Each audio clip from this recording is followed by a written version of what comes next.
Nithyanandam Paramasukhadam Kevalam Jnanamurtim Dvandvatitam Gagana Sadrisham Tattvamasyaadilakshyam Ekam Nityam Vimalamachalam Sarvadhi Sakshibhutam Bhavatitam Trigunarahitam Satgurum Tam Namami. Welcome to Nithyananda Yoga, where we transcend the limits of conventional practice and dive deep into the source of our being, drawing from the original source of yoga itself. Today, we're embarking on a journey of a simple 308 asanas, the Dvitiya Vinyasa Krama. But it's not just about contorting the body or mastering complex postures. It is about connecting in oneness with the cosmos. Your body will be like wax, moldable and pliable. Today, as we embark on this journey, shed the notion of limitations. Forget the boundaries imposed by your bone and flesh. Instead, recognize yourself as the very source material of the cosmos, the consciousness from where we all come from. With each movement, you will not just be stretching muscles, you will be reaching into the depths of your consciousness. Visualize yourself as a sculptor, crafting your form with intention and precision. Want to grow 4 inches taller by the end of this session? Believe it, for your body is a wax waiting to be molded as per your intention. There is only one enemy towards this that we have built within each one of us, that is the parasites of negativity. Every muscle you have built in the moment of anger, of anxiety, of pain, of incompletion becomes the boundary of your consciousness. Today, we embark on a journey to detoxify ourselves, make us experience our original nature as divine. So as we go through these 12 components, which is so unique to Nithyananda Yoga, from the original source, the Vedas and Agamas, remember, you are not bound by limitations. You are the creator of your reality. Embrace your true nature. Let us sculpt our beings into an epitome of strength, flexibility, and bliss. Welcome to a transformative experience like no other, Nithyananda Yoga. There are 12 different components that consist Nithyananda Yoga. One is the asanas, which we traditionally know of. The various body postures revealed by Paramashiva to align the physical geometry of our body, the physical geography of our body, to the cosmic geometry, the cosmic geography. As Paramashiva says, Sthiram Sukham Asanam, that body posture which is steady, comfortable, because it's in its original nature of Paramashivatva. The second are the pranayamas, the various systematic breathing techniques that Paramashiva has revealed for each one of us, that connect us to the higher dimensions of the cosmos and increase the life energy within us. The fourth are the bandhas, the different internal locks of the body. The third are the mudras, the various hand gestures and body movements to seal that life energy within ourselves. The very word mudra means seals. You will be able to seal the space of oneness within you with Paramashiva. The fourth are the bandhas, the various internal locks of the body to awaken the Kundalini Shakti, our latent potential energy, and make us conducive for the ultimate experience. The fifth are the karanas, the beautiful dance movements of the body, revealed by Paramashiva to put you in the space of ultimate bliss, and which engage all the different parts of your body. The next are the visualizations. As Swamiji says, the intention with which you move your body manifests as your reality. As you hold the visualization within you of the various gods and goddesses of KAILASA, of the various beings of this universe, you manifest the powers of those beings within you. The next are the japas, the various powerful energy vibrations of the cosmos that you will be subtly repeating in your throat center that will cause your very DNA to be bound to the cosmos, to your consciousness with the highest frequency possible. The next are the pramanas, the chanting of the sacred mantras, the original source scripture of Hinduism that reveal the science of Nithyananda Yoga, of yoga, because as Swamiji says, yoga has a source and it is Hinduism. These original verses will manifest the vision Paramashiva had when he created yoga in each and every one of us. There are weights, which is an optional component, helps us to enhance our experience of Nithyananda Yoga as revealed from the source scriptures of Hinduism. The next are the mandalas, the cosmic geometrical representation. The Shri Chakra, the Shri Yantra, which is the direct geometrical representation of the cosmos. When you keep that in front of you and gaze at it throughout your Nithyananda Yoga, your body will fluidly just align itself to the cosmos. We have the Abharana, the Rudraksha, which we keep on our body, which acts as an energy battery, sucking in, storing the energy that we produce during this Nithyananda Yoga and releasing it to us throughout the day to fuel our entire day with consciousness. The last but not the least are the Aushadas, the various sacred herbs that you can apply to, which can be infused with the thought current of Parameshwatva to manifest it within you. With this understanding, let us get right into the practice of Nithyananda Yoga, which starts with invoking the presence of Paramashiva himself, the very being of Paramashiva, to witness our Nithyananda Yoga today, with the chanting of the Shiva Mula Mantra.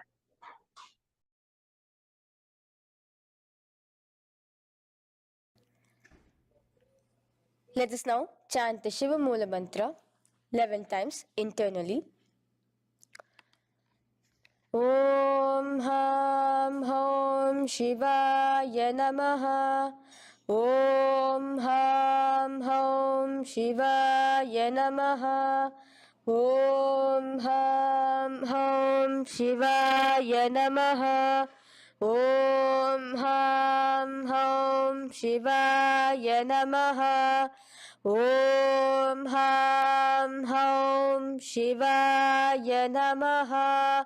Om Ham Hom Shivaya Namaha. Om Ham Hom Shivaya Namaha. Om Ham Hom Shivaya Namaha. Om Ham Hom Shivaya Namaha. Om Ham Hom Shivaya Namaha. Om Ham Hom Shivaya Namaha. The next step of this ritual of yoga, as Swamiji reveals, yoga is a ritual, a methodology to connect yourself with the divine. As every ritual in Hinduism goes, we cleanse the three elements of our body, of the world, and of the ultimate with the Tattvachamanam.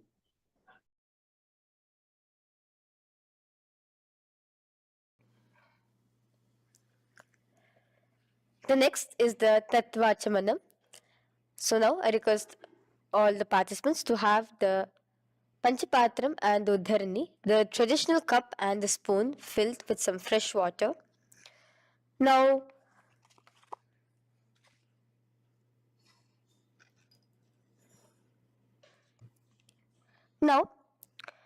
keeping your right hand in the shape of a cow's ear, the Gokarna Mudra, pour an Uddharani of water from the Panchapatram and chanting each of the following mantras internally, drink the water that flows through the base of the palm. Om Atmatattvam Shodayami Svadha. Om Vidyatattvam Shodayami Svadha. Om Shivatattvam Shodayami Svadha. Wash your right hand with water from the Panchapatram.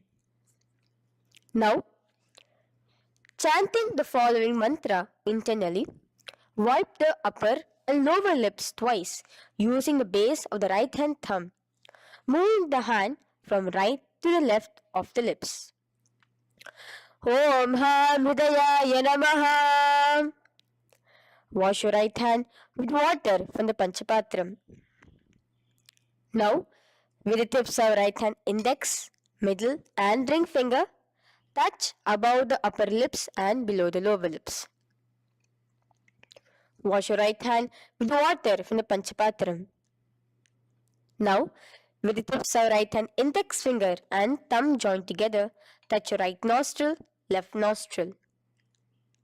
With the tips of right hand ring finger and thumb joined together, touch your right eye, right ear, left ear.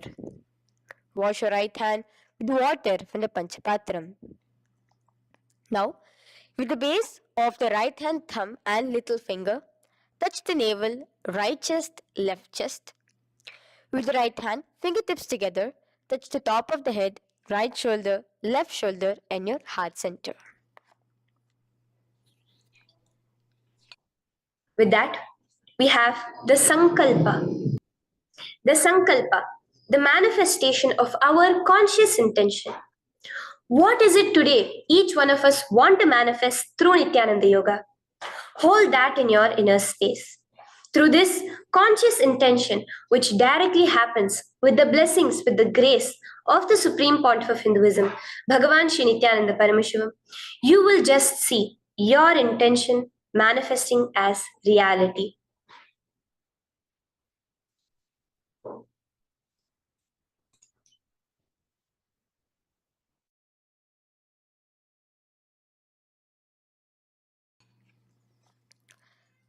The next is the Sankalpa, the conscious resolution.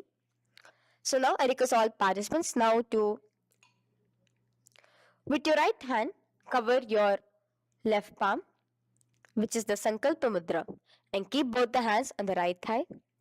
Continue to keep this mudra till the end of the Sankalpa.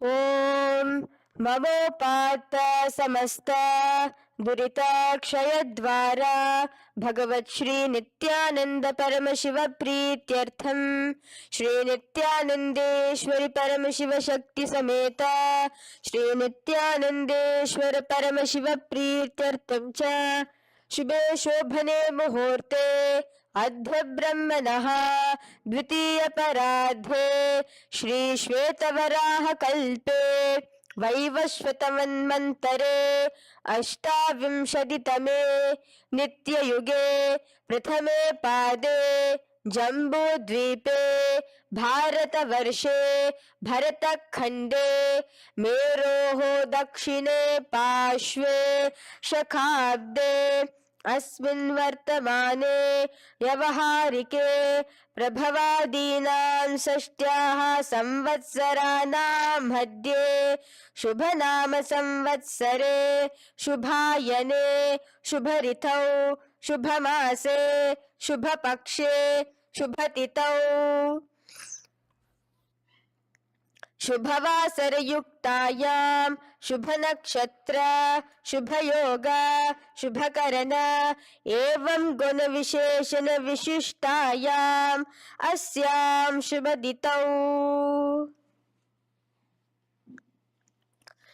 Shri कैलासोन्नत द्वादशान्त Shyamala पीठारूढ Shri Meenakshi सुंदरेश्वरा भिन्न स्वरूप परशिवपुत्र रत्नकुमार गुरुमन्यतुल्यावतार श्री पार्वती स्तन्यपान लब्ध दिव्य ज्ञान विश्रुत सकल निगमागम सारभूत द्राविड वेद प्रवक्त्रे श्रीमत् परम शिव करुणा समधिगत मुक्तामय चतुरश्रयान गीयमान छत्र चामर श्री चिन्ह काहलादि समस्त बिरदावल्यलंकृत ज्ञान विज्ञान चक्रवर्ती सर्वजन संग सद्यो निर्वाण दीक्षा व्याप वर्ग वर्ष विश्रान जीमूत परमत कलभ केसरी शैव सिद्धांत स्थापनाचार्य श्री राजाधिराज पांड्य महाराज गुरु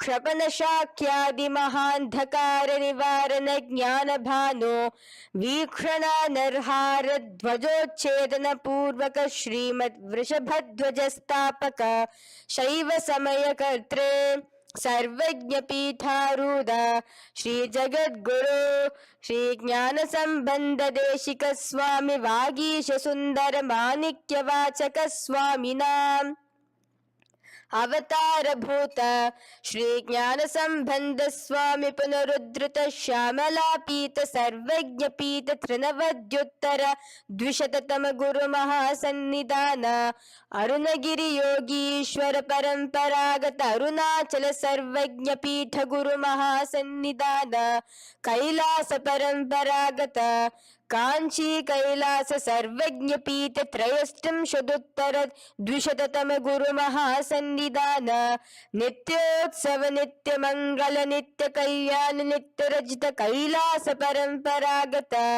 आदि कैलास नित्यानंद पीठ महासंस्थान महासिंहासन पीठ कर्त्रे साक्षात् श्री परम शिव समुद्भूत कैलास परंपरागत वैवस्वत मुनि इक्ष्वाकु हरिश्चंद्र भगीरथ श्रीरामचंद्र सूरसेन इत्यादि अनवच्छिन्न सार्वभौम चक्रवर्ती परंपरागत चतुष्षष्टि योगिनी मंडित चतुष्षष्टि संप्रदाय प्रवर्तक मनुधर्म शासन सूर्यवंश प्राप्त सर्वज्ञ पीठ सुरांगी साम्राज्य मूढ़ाभिषिक्त चूड़ामणे साक्षात् श्री परम शिव समुद्भूत कपिल महागुरु पुनरुद्धृत महानिर्वाणी पीठ अष्टोत्तर सहस्र श्री महामंडलेश्वर साक्षात् श्री परम शिव समुद्भूत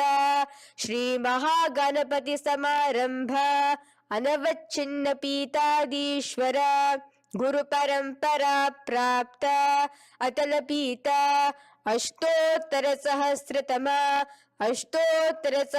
श्री अतल पीताधीश्वर धर्म मुक्ति स्वर्गपुर स्वर्ण पीता त्रयोविंश गुरु महासन्निधान कैलास परंपरागत आदिपीठ सर्वज्ञ पीठ जगद्गुरु श्री कैलास पुनरुद्धारक श्री कैलास परमाचार्य श्रीमत् परमहंस परिव्राजकाचार्य वर्य सच्चिदानंद प्रणव स्वरूप श्रोत्रिय ब्रह्मनिष्ठ श्रीमद् जगद्गुरु श्री भगवत श्री नित्यानंद परम शिव श्री ज्ञान संबंध देशिक परमाचार्य स्वामिनां प्रीत्यर्थम तेषां पादारविन्दयोः भक्ति सिद्ध्यर्थम गुरु कृपा कटाक्ष सिद्ध्यर्थम क्षेम स्थैर्य वीर विजय आयुरारोग्य ऐश्वर्यानाम् अभिवृद्ध्यर्थम धर्मार्थ काम मोक्ष चतुर्विध फल पुरुषार्थ सिद्ध्यर्थम समस्त दुरितोपशांत्यर्थम समस्त मंगलावाप्यर्थम भगवत श्री नित्यानंद परम शिव प्रसादेन सकुटुंबस्य ज्ञान वैराग्य जीवन मुक्ति प्राप्त्यर्थम भगवत श्री नित्यानंद परम शिव कृपा कटाक्षेण पूर्ण आरोग्य युक्त दृढ़गात्र यौगिक शरीर सिद्ध्यर्थम परम शिव शक्ति आविष्करणार्थम नित्यानंद योगाभ्यासं करिष्ये. Now wash your right hand with water from the Panchapatram. Om Apaupasprisya. Now, let's get started with the asanas. Okay? Sit first in a cross-legged position on the ground in Sukhasana. Bring your hands into the Bindu Mudra with your thumbs and index fingers touching each other. Place it on top of your knees. Here we have the Kumbhaka, the pranayama of Samana Kumbhaka. As you inhale and exhale, visualize flames licking up your spine. Do the bandhas, the locks, the Mahamudra Bandha, all three of the bandhas, where you are doing the Jalandhara Bandha, tucking in your chin to your chest, the Udyana Bandha, sucking in your stomach, and the Moola Bandha, clenching your perineum. For the first set of asanas, we have the japa Soham, which you'll be repeating in your throat center. As you do Sukhasana, visualize Lord Shiva in your inner space. The next asana is Parvatasana. Now, from the seated position, bring both your feet to the opposite thighs. Clasp your hands together in front of your heart center in the Anjali Mudra and raise it above your head. Keep your hands as straight as you can. Continue the Samana Kumbhaka and the Japa of Soham. Remain with all the three bandhas, the chin to your chest in Jalandhara Bandha, the stomach tucked in Udyana Bandha, and the clenched perineum in Moola Bandha. Here, visualize yourself as Mount Kailash. The next asana is Hali Pavasana. Now slowly bring your feet together in front of your body as you stretch it out a little further away. Now bring your hands behind your back and clasp the left hand by your right. Lean forward, placing your forehead on the ground as you continue to engage all the three bandhas. Here, gaze at your nose. Visualize Swamiji, the Supreme Pontiff of Hinduism, in your inner space.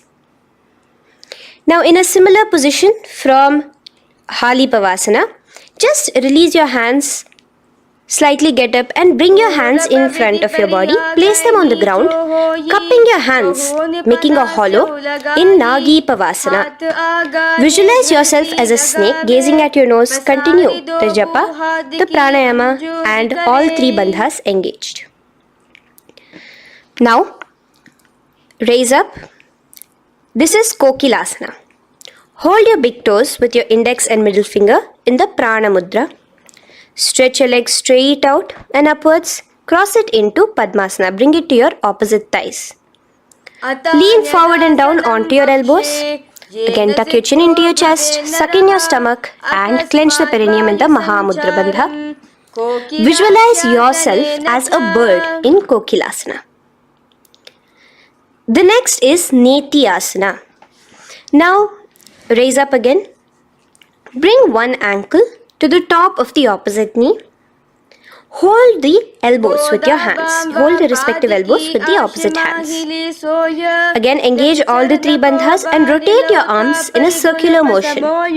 Keep the spine completely straight and gaze towards your nose. Visualize Swamiji, the Supreme Pontiff of Hinduism, in your inner space.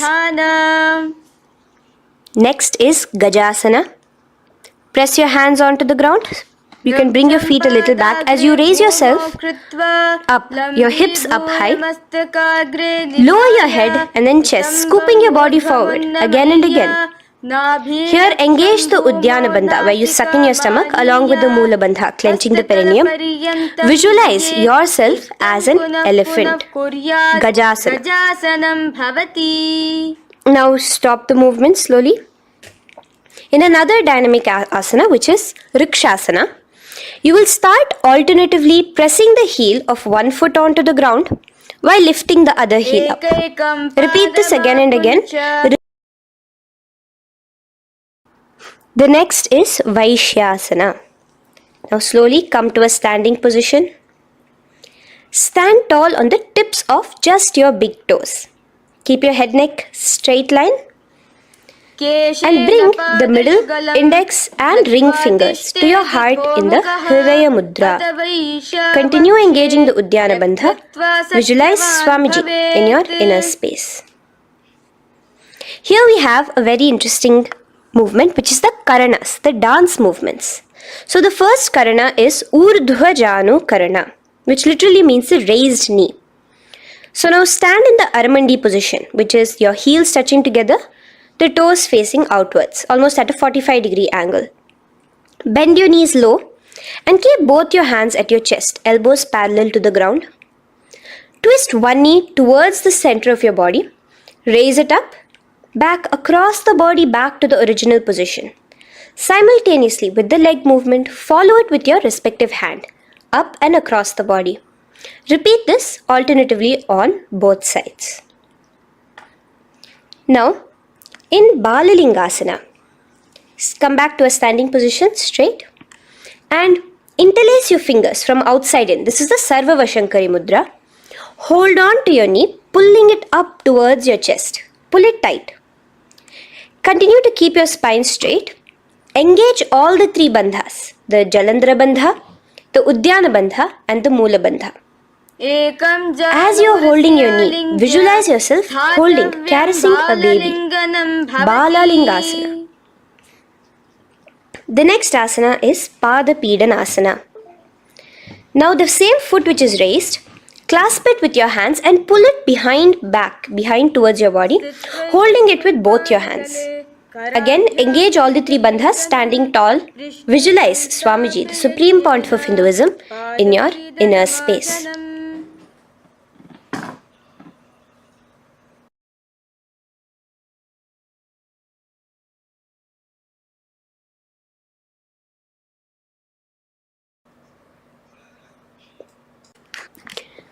From here, let's enter into Natarajasana. Now, the same foot you're already holding behind your back, twist the same hand of that leg inwards and pull the leg back. Extend the opposite hand forward with the index and thumbs together, again in the Bindu Mudra. Now, pull the foot back and up while leaning forward in Natarajasana. Hold your balance here. Here you will be engaging only the Moola Bandha, visualizing yourself as Lord Nataraja, the Lord of Dance.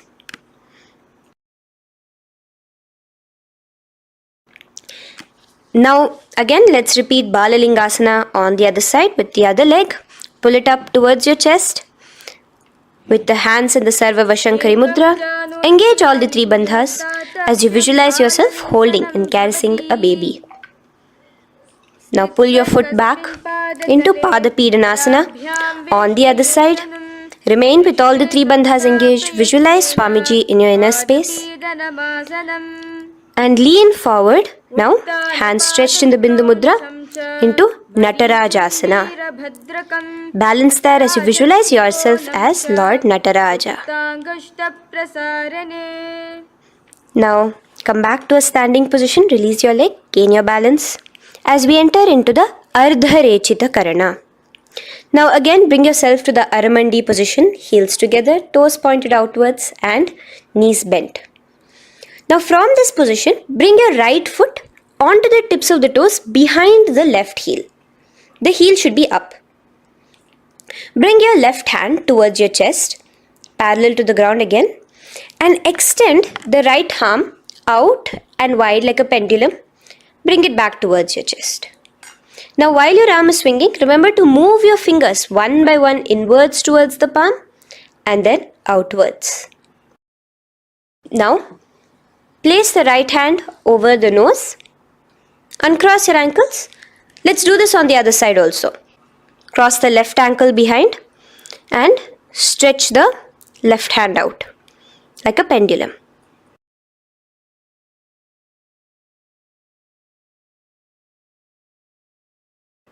Bring it to your nose and cross the ankles. Now let us enter into the skeleton dance. It's a very powerful meditation. It cleanses the muscle memory. Any patterns which are there within your muscle memory can be completely wiped out through this skeleton dance. Just 2 simple steps. Now stand straight, visualize yourself as a skeleton. You can close your eyes. Just visualize yourself as pure bones. There are no muscles, no veins, no nerves, tissues, organs, nothing. Just bones, a skeleton form. And shake your body intensely. As a skeleton, you are moving yourself wildly, intensely. Just shake it all out. Move your hands, move your legs, your head. Let there be no bone in your body untouched. Just move it. Move wildly. Shake, shake. Literally feel yourself throwing all the patterns out of your system with the intensity of your shaking.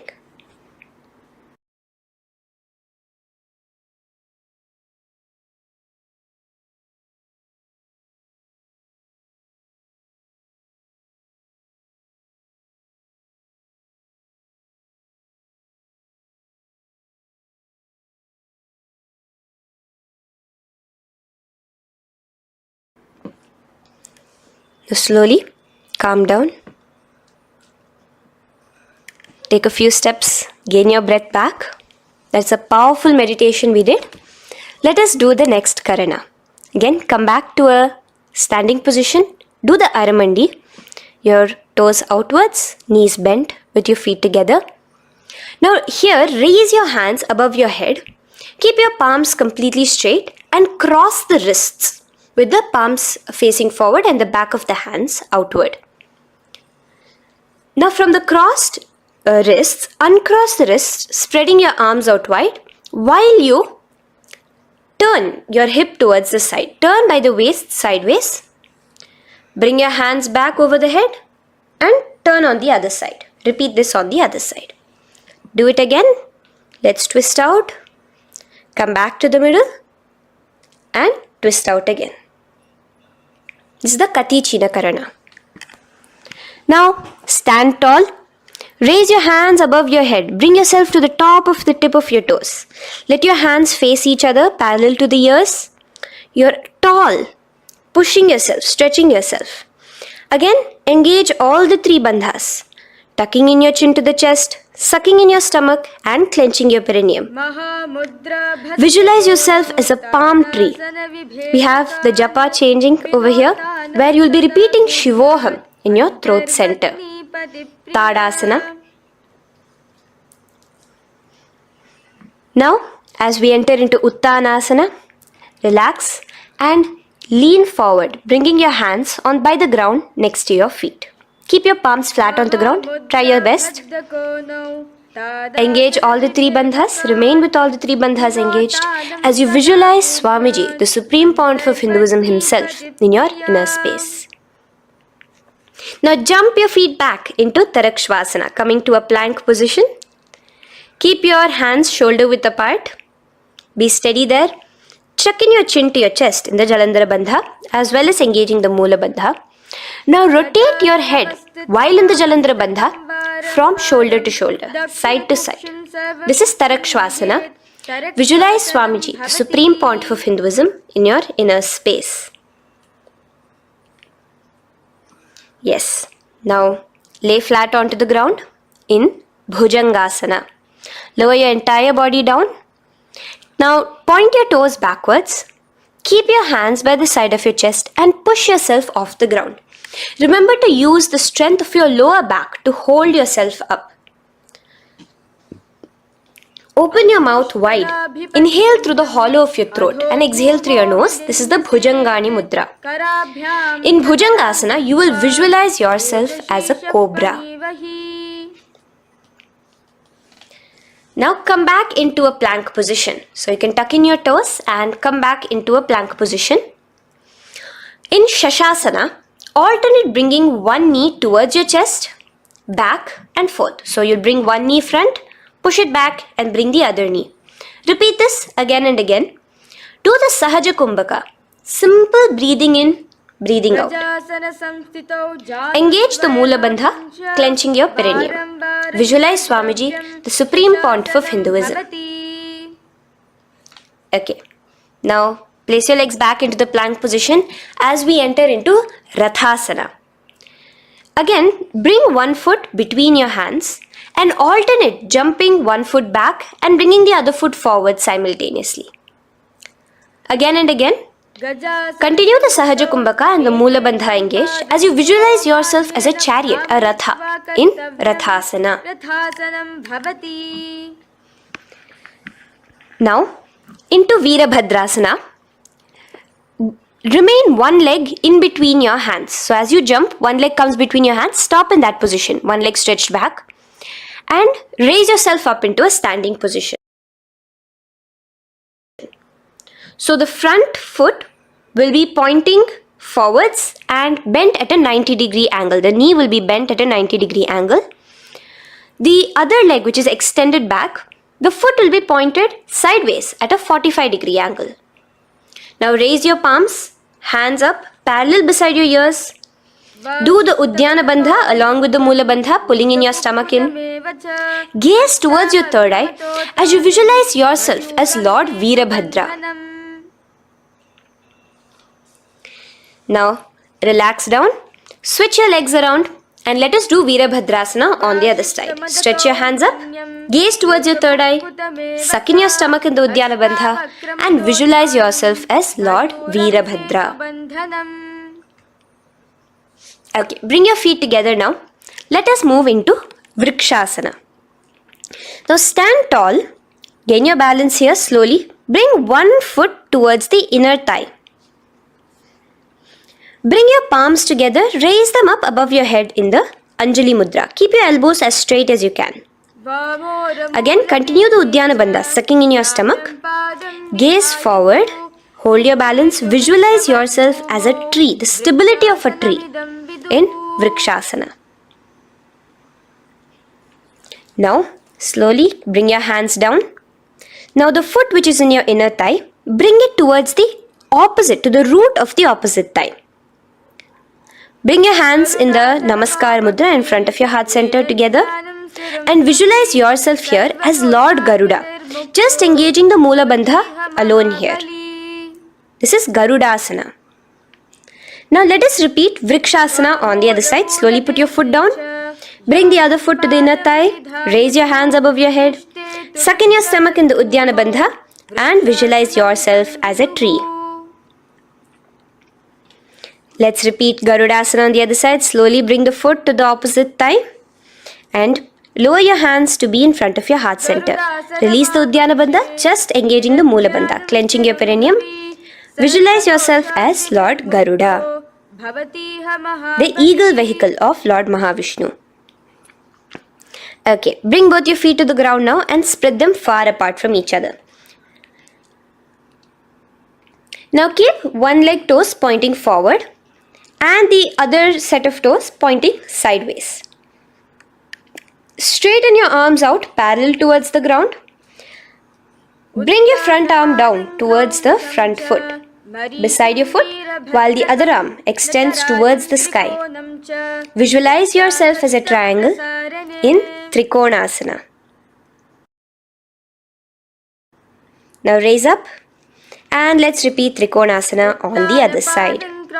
Switch the position of your legs around and go forward. The other arm raised towards the sky. Visualize yourself as a triangle. Now come back to a standing position. Bring your feet together. We are having another Karana, the Nikuttaka Karana. Bring yourself to the Aramandi position. Feet together, knees out wide. Here now bring your hands towards your chest, but keep both your palms parallel towards each other. Bring your right foot onto the toes with the heels up. And simultaneously bringing the right hand towards the top.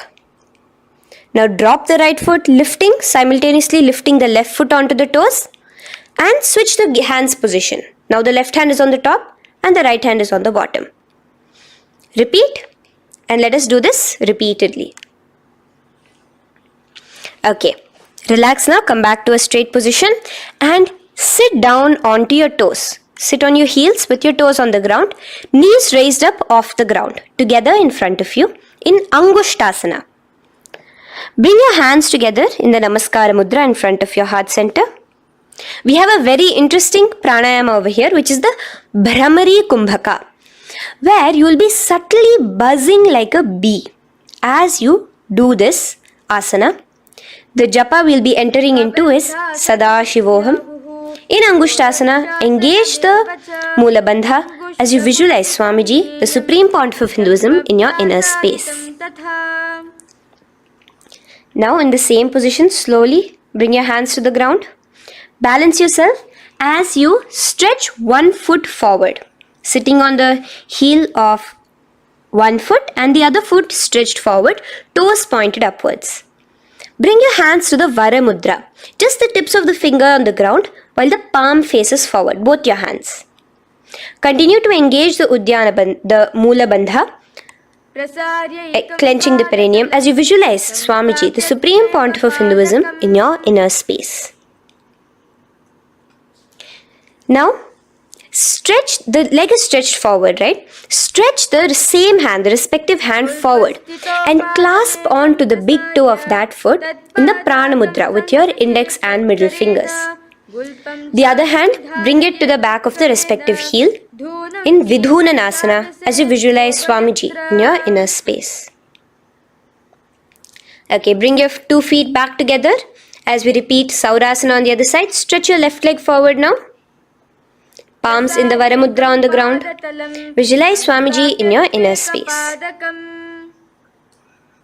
And lean forward into Vidhunanasana on the other leg. Clasp your toes. Bring the other hand to the back heel.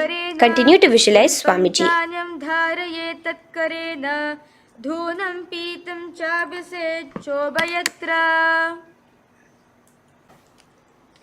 Now bring your 2 feet back together as you continue to sit on the heels, getting a nice toe workout here. Balance on your toes, bring your knees together in front of you. Now place your palms on top of the respective knees with the hands facing upwards, the palms facing upwards. Leave a slight gap between your palms and knees. As you gaze forward, engage the Jalandhara Bandha, tucking in your chin to your chest, and look between the gap between your hands. Brahma Jurankushasana. The next is Kapilasana. Now spread your knees wide and place them onto the ground. Keep your hands on the respective knees. Pull your stomach in and up in the Uddiyana Bandha. Gaze towards your nose as you visualize yourself as Maha Kapila Muni, the first man that ever started thinking. In the same position, just release that Uddiyana Bandha. Release the lock of the stomach, but continue to clench your perineum in Mula Bandha as you switch your gaze to your third eye. So from your nose, switch your gaze to the third eye. Visualize Swamiji, the Supreme Pontiff of Hinduism, in your inner space. Bhadra Gorakshasana. Next is Suryasana. Now, your toes are tucked. Just lift your knees off the ground, wide apart. Bring your hands together in the Padma Mudra with the little fingers and thumbs joined together. Engage the Uddiyana Bandha, suck in your stomach and raise your hands up tall above your head. Slightly lean back as you look towards the gap between your hands. Visualize Lord Surya in your inner space. Now relax, slowly bring your hands to the ground.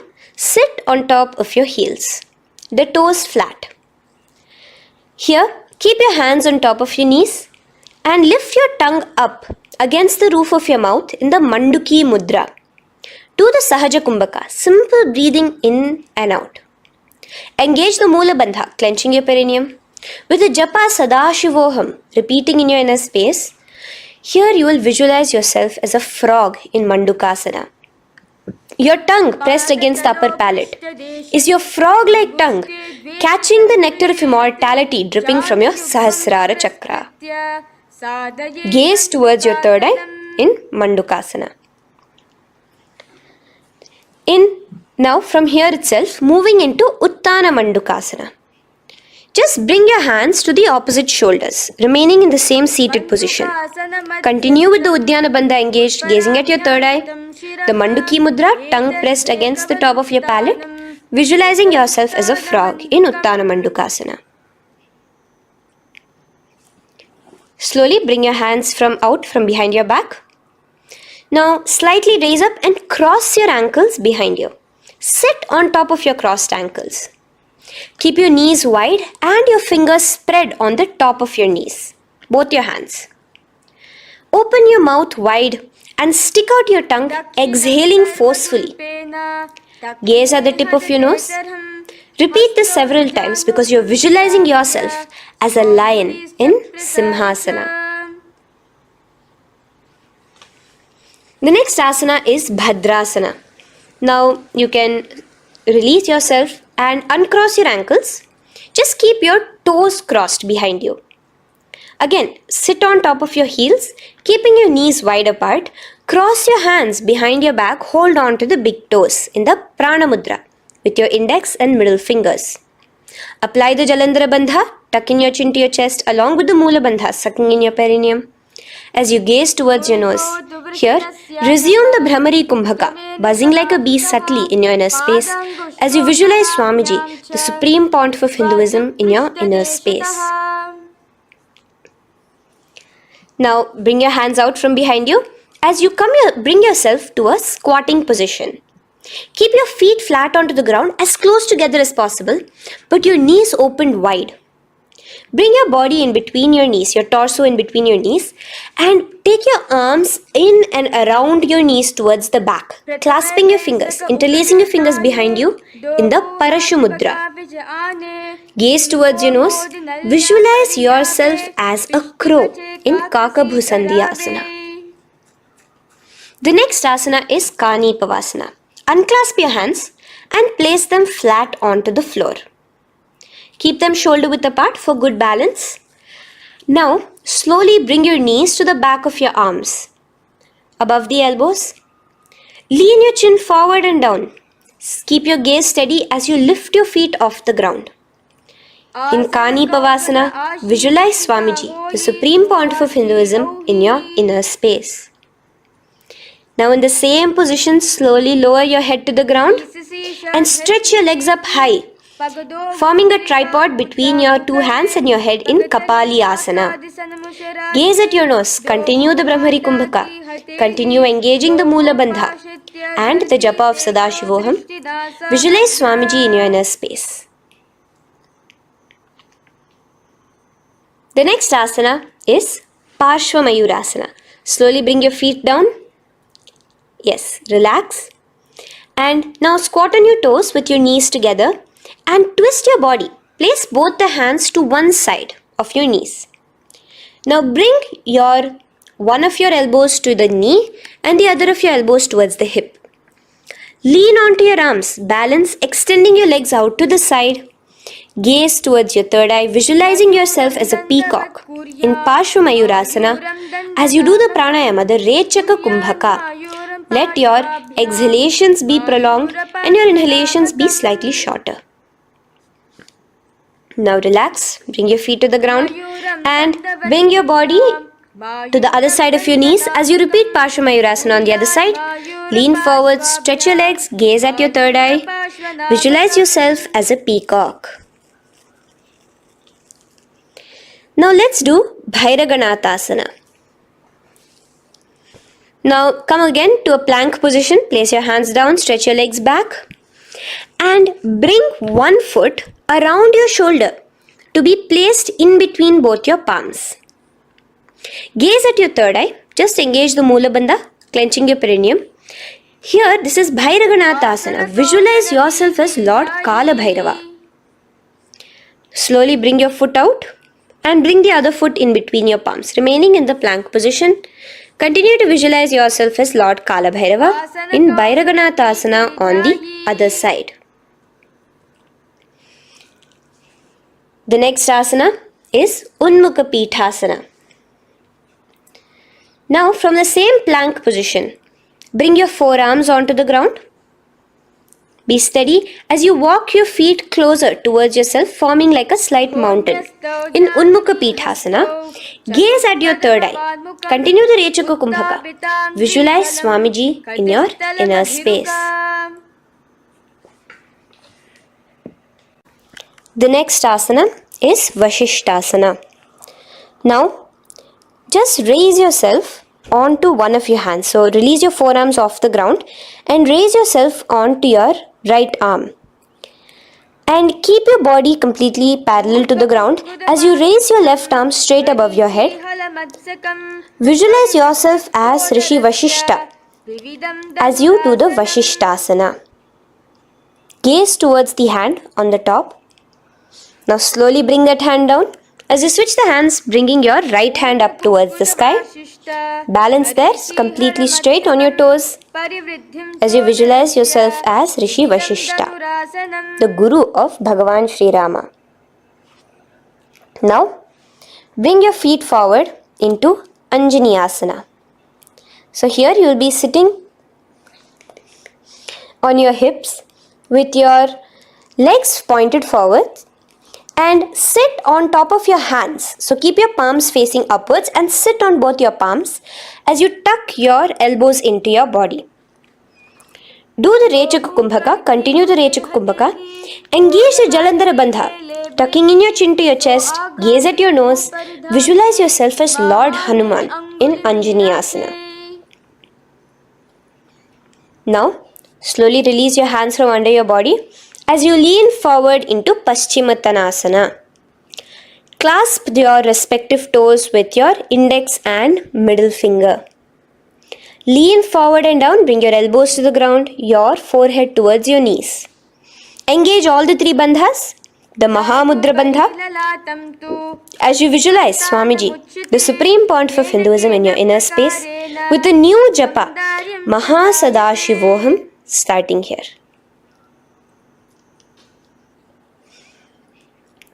The next is Ugrasana. Now, you can raise up and clasp your hands behind your neck in the Parashamudra. Interlace both your fingers. Lean forward and down, bringing your forehead to your knees and your elbows onto the ground. Again, engage all the three bandhas in the Mahamudra Bandha as you visualize Devi Kali in your inner space in Ugrasana. The next is Marichyasana. So raise up and keep one leg pointed forward while you bring the other leg towards the groin, the knee pointed upwards. Place the foot flat on the ground. Now lean forward, bring both your hands, wrap your arms around the raised knee, clasping your hands behind the back together. Bring your chest to the thigh with your head towards the knee. Here engage just the Moola Bandha, sucking in your perineum. As you visualize yourself as Rishi Marichi in Marichyasana. The next asana is Mahamudrasana. Now slowly raise up and the raised knee, let it rest by your side with your leg towards the inner thigh of the opposite leg. Now again reach down. Hold your foot, bring your elbows to the ground, your forehead to your knees. Engage all the three bandhas in the Mahamudra Bandha. Gaze at your nose, visualize Swamiji himself in your inner space. Raise up. Let's repeat Marichyasana on the other side. Bring the other foot straight while the other foot comes into the groin. Knee up. Lean forward, clasping your hands behind your back. Visualize yourself as Sage Marichi. Now from here, raise up, engage all the three bandhas as you let your knee fall to the side. Lean forward, clasping the foot. Gaze at your nose. Visualize Swamiji in your inner space in Mahamudrasana on the other side. Now, bring yourself to a seated position. Sit and bring the soles of your feet together. Bend your knees and keep your heels as close towards you as possible. While try to touch your knees to the ground. Clasp your feet together with both your hands. Maintain a straight spine. Gaze towards your nose in Bhadrasana 2. Visualize Swamiji, the Supreme Pontiff of Hinduism, in your inner space. The next asana is Gwali Pavasana. Now, keeping your feet together, just bring your hands towards the respective knees. Just lightly place them there. Tuck your chin to your chest in the Jalandhara Bandha, continuing to engage the Moola Bandha, clenching your perineum. As you gaze at your nose, visualize Swamiji, the Supreme Pontiff of Hinduism, in your inner space. Now, push your soles slightly further away from you. The joined feet, push it further away from your body. And lean forward, keeping both your hands, the fingers inside of the feet. Hold the soles of your feet. Lean forward and down. Bring your forehead to the ground. Gaze at your nose. Visualize the Yoni Mandala in your inner space. In Joni Asana. The next is Midiki Pavasana. Raise up. Stretch your arms out wide beside your body as you lean forward, your arms going over your knees. Bring your forehead to your feet. Continue to gaze at your nose. Visualize Swamiji, the Supreme Pontiff of Hinduism, in your inner space. Now, in Siddha Samadhi Asana, raise yourself up. Now, put your hands, your forearms, underneath the calves of the respective legs. Let your palms face up towards the sky as you bring your head down to your feet. Gaze at your nose as you visualize Lord Surya in your inner space in Siddha Samadhi Asana.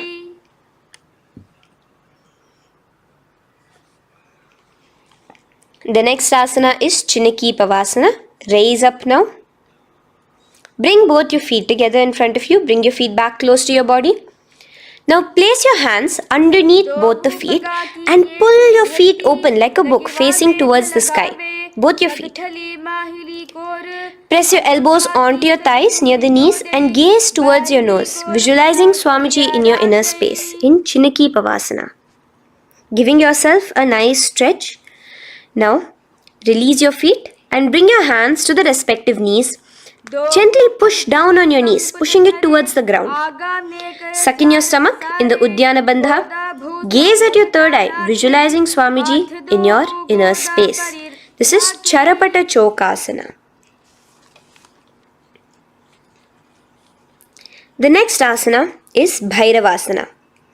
Now continuing to remain with your feet together, you can use the help of your hands to bring your toes onto the ground with your heels pointed upwards. Just push yourself and try to do it.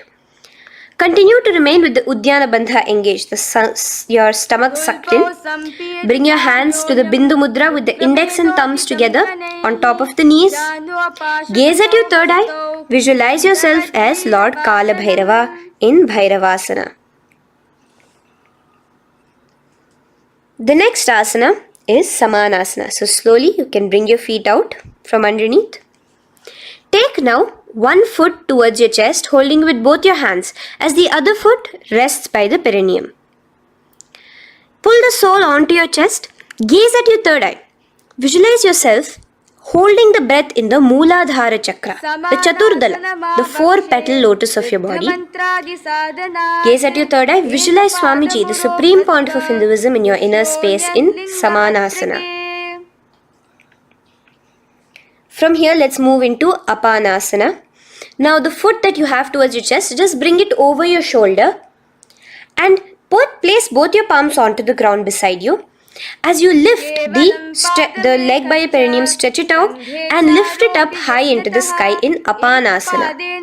Gaze at your third eye, visualizing Swamiji in your inner space.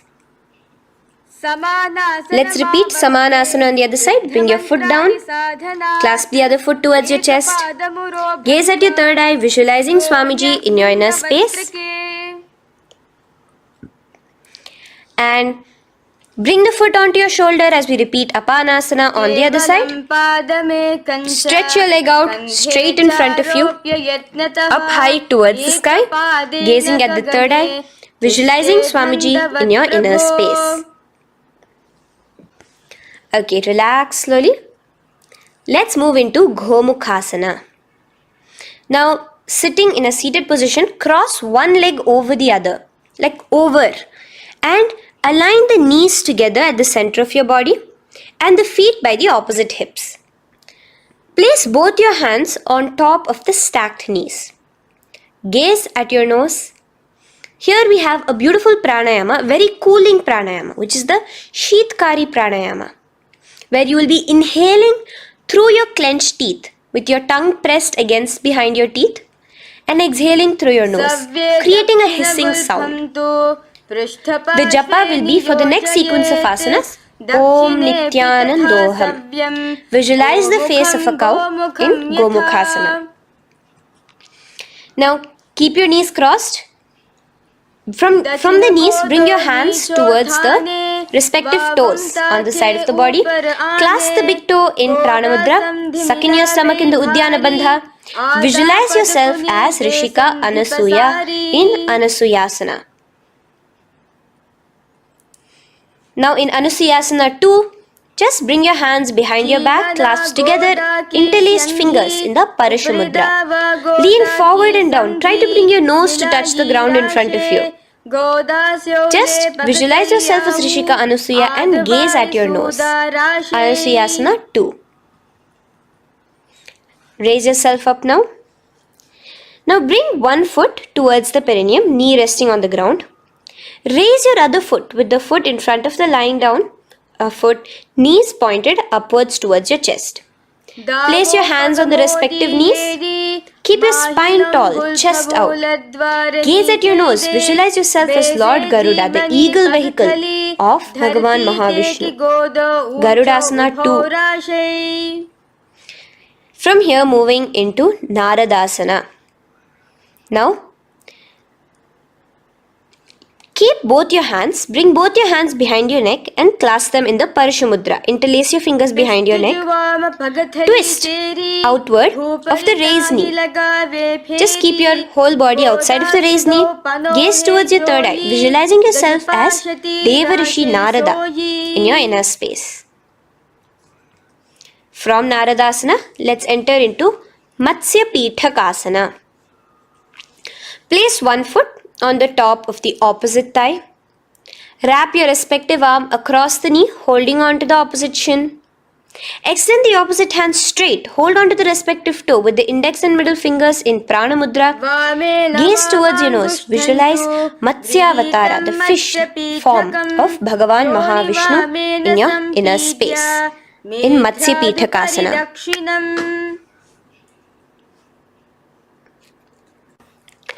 From there, let's repeat the Gomukhasana and the rest of the asanas on the other side too. So slowly you can cross your knees over to the other side in Gomukhasana. Keep your hands on the top of your knees. Gaze at your nose as you visualize the face of a cow in Gomukhasana. Continuing into Anasuyasana on the other side, bring your hands to your toes. Suck in your stomach in the Udyana Bandha. Gaze at your nose, visualize yourself as Rishika Anasuya. And lean forward, bringing your hands behind your back in Anasuyasana 2. Interlace your fingers in the Parashamudra. Continue to gaze at your nose, visualizing yourself as Rishika Anasuya. As you relax the Udyana Bandha, just clenching the Mula Bandha alone. Raise up, bring your feet together in front of you as we enter into Garudasana 2. Place your hands on the respective knees. Stay straight. Visualize yourself as Lord Garuda as you gaze towards your nose. And twist your body out of the raised knee, hands clasped in the Parashamudra behind your neck. Gaze at the third eye, visualizing yourself as Devarishi Narada. And bring the foot to the opposite thigh as we enter into Matsya Pithakasana on the other side. Clasp your toe in Prana Mudra. Gaze at your nose, visualizing Matsya Avatara, the fish avatar of Lord Vishnu in your inner space. Now let's enter into Matsyendrasana. Remaining in the same position with one foot on the opposite thigh, place the other foot on the ground on the far side of the other thigh. Twist. Bring your elbow outside the raised knee. Keep the raised arm by your neck. Turn backwards. Gaze towards your third eye, the other hand straight out. Visualize Matsyendranatha, the great Rishi and master of Hatha Yoga in your inner space. Just switch your hands around. Straighten the hand that was originally bent and bend the other hand towards your neck. As we enter into Kubhasana, visualize yourself as a camel. Continue to gaze at your third eye. Now, straighten out both your hands straight out in the same position. Continue to gaze at your third eye, visualizing Matsyendranatha, the master of Hatha Yoga in your inner space. Now, slowly take your foot off from the thigh. As we enter into Matsyendrasana on the other side, bring the other foot to the thigh. Place the other foot on the far side. Twist, bringing your elbows outside of the raised knee, hands on the head. The other hand stretched out back. Twist, gazing at your third eye. Visualize Matsyendranatha in your inner space. Switch the hands around as we enter into Kubhasana. On the other side, remember to visualize yourself as a camel. Now stretch both your hands out in Matsyendrasana 2 on the other side. Visualize Matsyendranatha in your inner space. Now, with one leg on the thigh, bring the other foot too to the opposite thigh in Padmasana. Place your palms on the respective knees. Engage all the three bandhas in the Mahamudra Bandha, tucking your chin to your chest, sucking in your stomach and clenching your perineum. We have a new pranayama here, which is the Shitali Kumbhaka, where you will continue to inhale through the teeth without creating the hissing sound, and exhale through your nose. A new japa of Om Nithyananda Mahasadashivoham starts here. Gaze at your nose in Padmasana, visualizing yourself as Bhagavan Paramashiva. Now, keeping your legs in the same position, just cross your hands over each other, clasping onto the toes with your index and middle fingers in the Prana Mudra. Gaze at your nose, visualize yourself as Devi Parvati, the consort of Lord Paramashiva in Padmasana 2. Now, uncross your hands. Take your hands and insert it into the gap between your thighs and your calves. Put both your hands within and pull it out on the other side. As you balance on your hands, lifting your whole body off the ground, visualize yourself as a rooster in Kukkutasana. Now relax. Take your hands out from inside your feet as we enter into Baddha Keki Asana. Place your hand onto the ground as you raise up on your knees. Place your palms on the ground, fingers pointing towards the legs. Now keep your elbows together, pressed against your navel. Slowly lean forward, balancing, and extend your knees off the ground, visualizing Swamiji in your inner space. In the same position, stretch your legs out behind you. In Mayurasana, visualize yourself as a peacock. Hold your balance. Relax now. Yes, relax flat onto the ground into Makarasana. Lay down completely flat. Keep your feet pointing outwards, far away from each other. Place your forehead on the mat. Interlace your fingers behind your neck in the Parashumudra. Just relax, visualizing yourself as a crocodile as we go back to the Sahaja Kumbhaka, the simple breathing in, breathing out. Just keep the Moola Bandha alone engaged.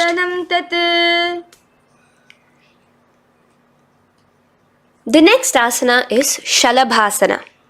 Now lay on your stomach and place your hands on the ground beside the chest. From the laying position, raise your legs up. Use your core strength to bring your thighs off the ground. Visualizing yourself as a locust in Shalabhasana. Relax your feet down and bring your hands to your feet, pulling your feet down towards the ground beside your hips. In Ushtrasana, visualize yourself as a camel. Now slowly kick your legs back. Rise your hand is clasping your feet. Pull your feet towards the sky, lifting your chest and thighs off the ground. In Dhanurasana, gaze at your third eye. Visualize yourself as Paramashiva's bow. Relax slowly and come up to a sitting position. In Bhagasana, sit on both your knees with your head, neck and spine straight. Clench your perineum in the Moola Bandha. Place your hands on top of your knees. Gaze towards your third eye, visualizing Swamiji, the Supreme Pontiff of Hinduism, in your inner space. From here we enter into Gohyasana. We have a couple of headstand postures here, so get yourself ready. Now place your forearms on the ground with your fingers interlocked. Ensure your elbows are at shoulder width for the best balance. Place the top of your head on the ground, holding your head with your hands. Slowly walk your toes forward until your hips are in a straight line with your shoulders, and just kick your feet up slightly, Make sure not to lose your balance. Keep your knees bent together at your chest. Toes pointed upwards. Gaze to your nose, visualizing Swamiji in your inner space. From here, stretch your legs out into Shirasasana, continuing to hold the balance there as you continue to gaze at your nose, visualizing Swamiji in your inner space. Bring your feet to the ground, relax slowly. The next asana is Podhyasana. So come to a seated position. Bring your hands behind your calves, stretching your legs up and your forehead to your knees. Visualize Swamiji in your inner space. Here we have a new Kumbhaka, which is the Bhastrika Kumbhaka, where you will be exhaling forcefully, making the sound of a bellows. Podhyasana. The japa for this next series is Om Nithyananda Paramashivoham, the Mahavakya. Relax yourself. Continuing to remain balanced with your legs up, just bring your hands to the opposite shoulders. In Parighasana, visualize yourself as a mace as you gaze towards your third eye. Now relax. Keep your elbows and palms onto the ground as your legs are raised. Visualize yourself as a boat in Naukasana. Continuing to gaze towards your third eye, remember to continue the Bhastrika Kumbhaka. Forceful exhalation. Now, continuing to keep your balance, just bring your hands to your feet and scoop your hands underneath the heels, pull it towards the chest. Keep your spine upright, gaze towards your nose. Visualize yourself as Lord Rudra in Rudrasana, the most ferocious form of Paramashiva. Now lay on your back. So you can remove your hands from underneath your feet and lay on your back. With your feet flat on the ground, knees pointed upwards. Now place your palms down. Just let your fingers touch the back of your heel. Do not clasp your feet. Lift your hips up high, pressing the feet onto the ground. Chin tucked to the chest in the Jalandhara Bandha automatically. Gaze at your nose, visualizing Swamiji in Unmukha Pithasana 2. Now lay onto the ground in Shavasana. Just lay completely flat with your palms facing upwards by the side of your body. Just unclutch from any movement happening within you. Visualize your body is dead. The Supreme Pontiff of Hinduism, Swamiji, is just liberating you. Just let your awareness, your energy completely pervade your body in the Shakti Chalan Mudra as you continue to vibrate with the Mahavakya.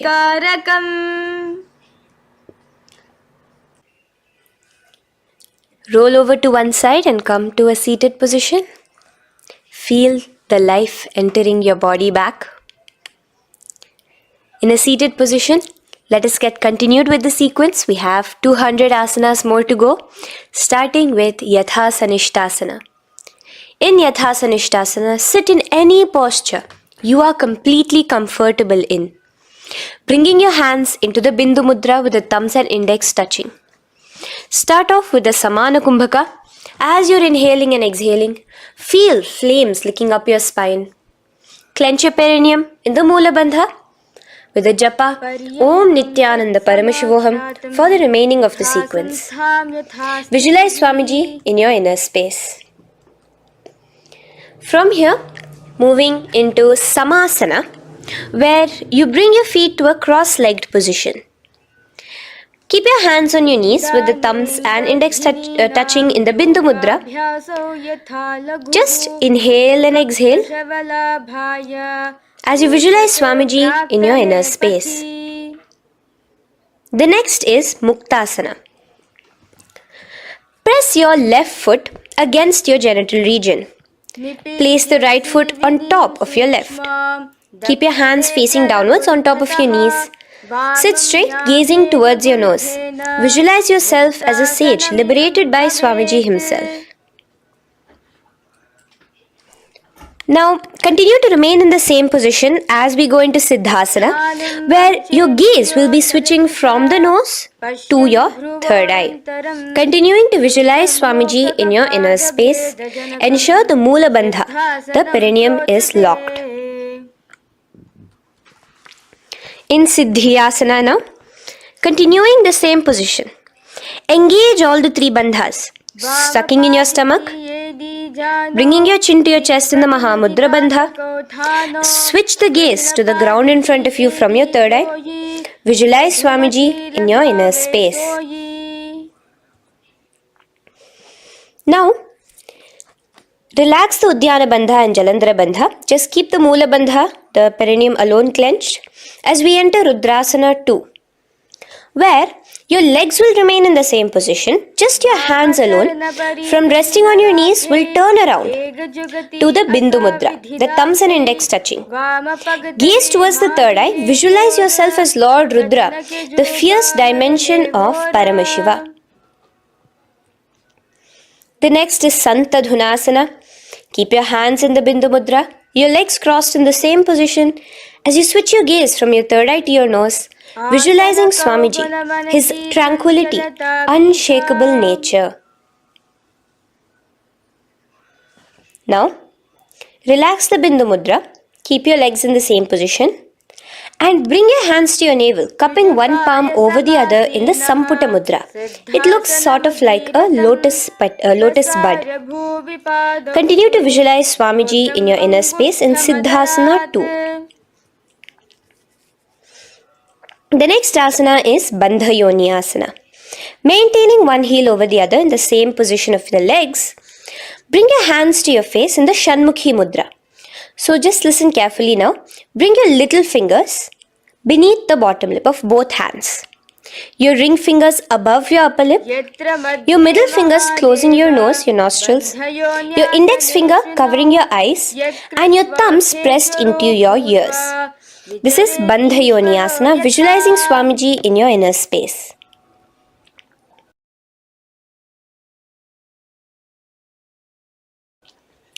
The next asana is Virasana.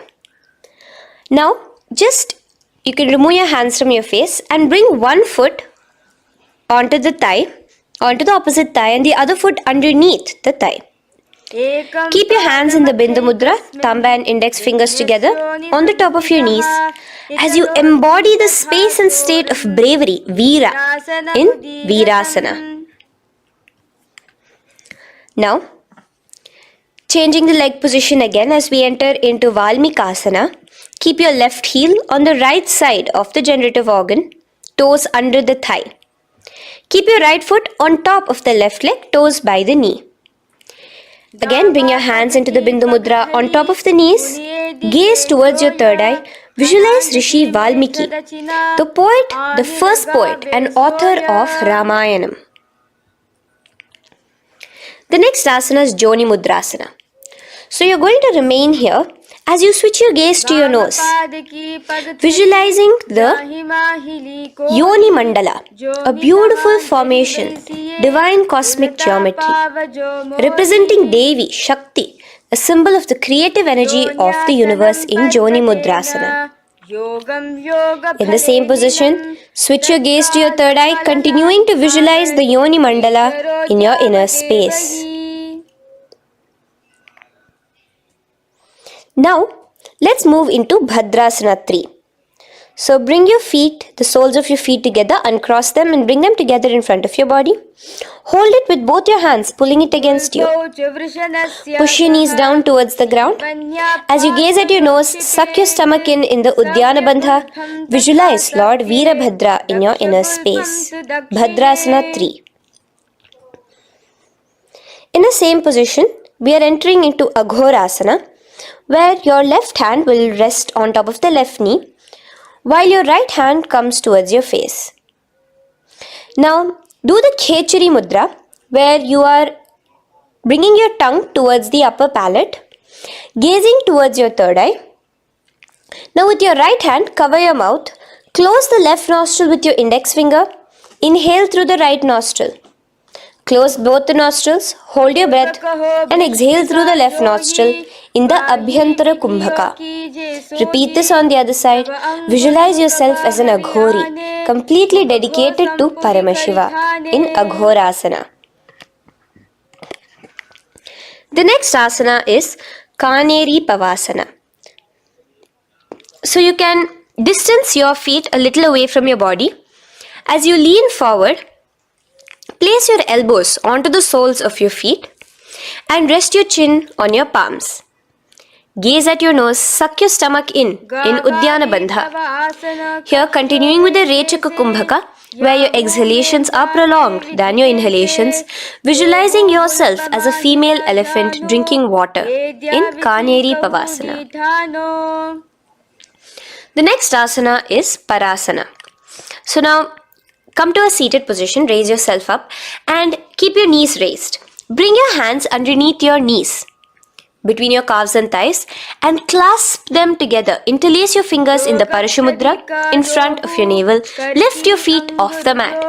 Visualize Swamiji, the Supreme Pontiff of Hinduism, in your inner space as you gaze at your nose in Parasana. The next asana we'll be moving into is Gopi Chandasana. Now take your hands out from in between the feet as you let your feet rest on the ground. Take your hands out from underneath your calves. Interlace your fingers around the feet with the soles of the feet together and raise it up towards your chest. Rest your knee on top of your feet. Gaze at your nose. Embody the state and space of a king in Gopi Chandasana. The next asana is Udarasana. So now just quickly release your legs, bring your hands underneath your calves and hold on to your feet again from inside out. Both your feet together. Bring your feet up to your chin, resting your chin on top of the interlaced fingers. Bring your feet to your chest, gaze at your nose, visualizing your body, the Supreme Pontiff of Hinduism, free from any defects in Udarasana. Now, in the same position, just lift your legs up towards your head.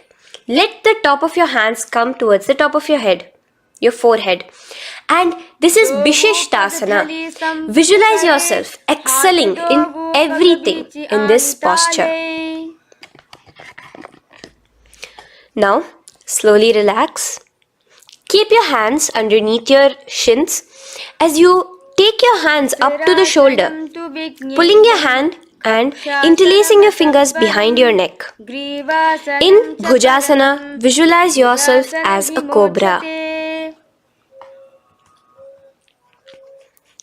The next asana is Kalyanasana. So in the same seated posture, bring your hands around from behind your neck, remove them and put them around your back, interlacing the fingers behind you. Gaze at your nose. Visualize yourself as a beautiful, auspicious goddess in Kalyanasana.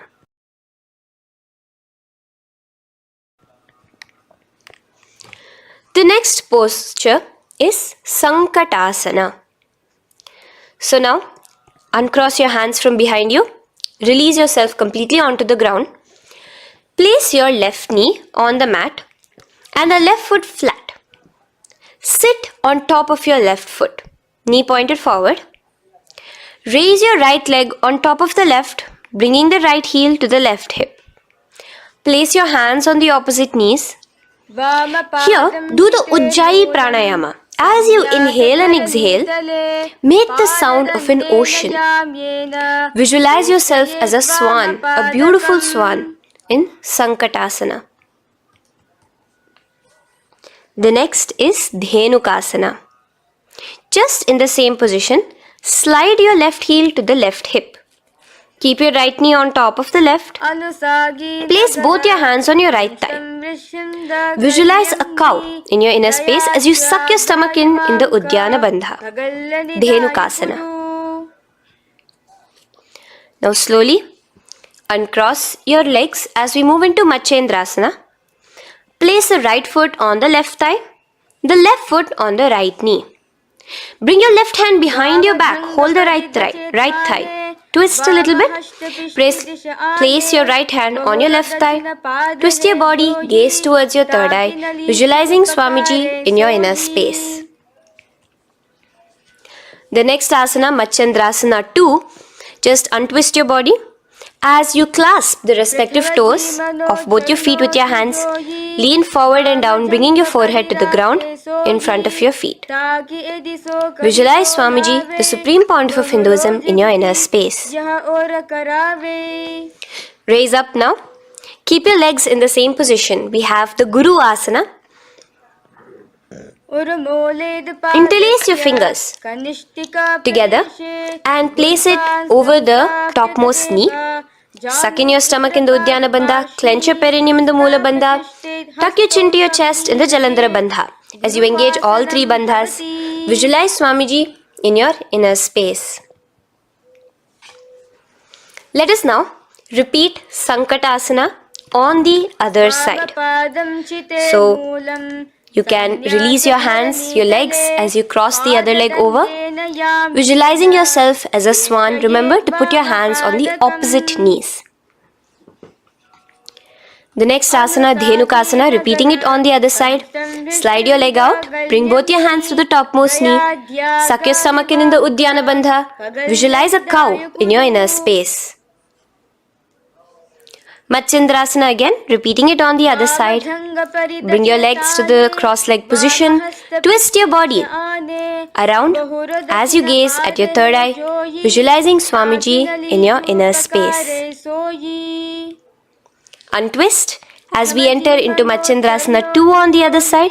Hold on to your feet, bring your forehead to the ground, continuing to visualize Swamiji in your inner space.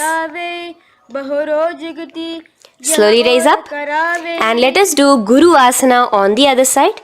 Engage all the three bandhas in the Mahamudra Bandha. Interlace your fingers, place it on top of your knee.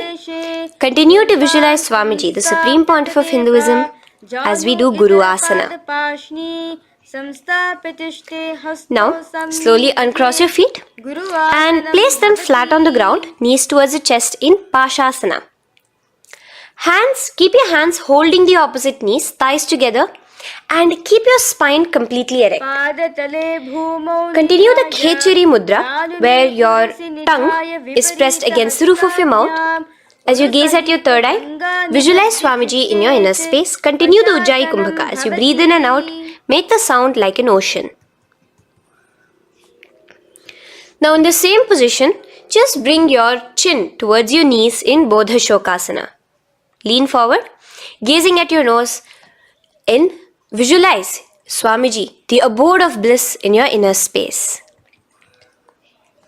Now raise up and bring your hands, uncross your hands, bring your hands underneath your knees, clasping the opposite elbows in Kurakatasana. Gaze at your nose, visualizing Swamiji in your inner space.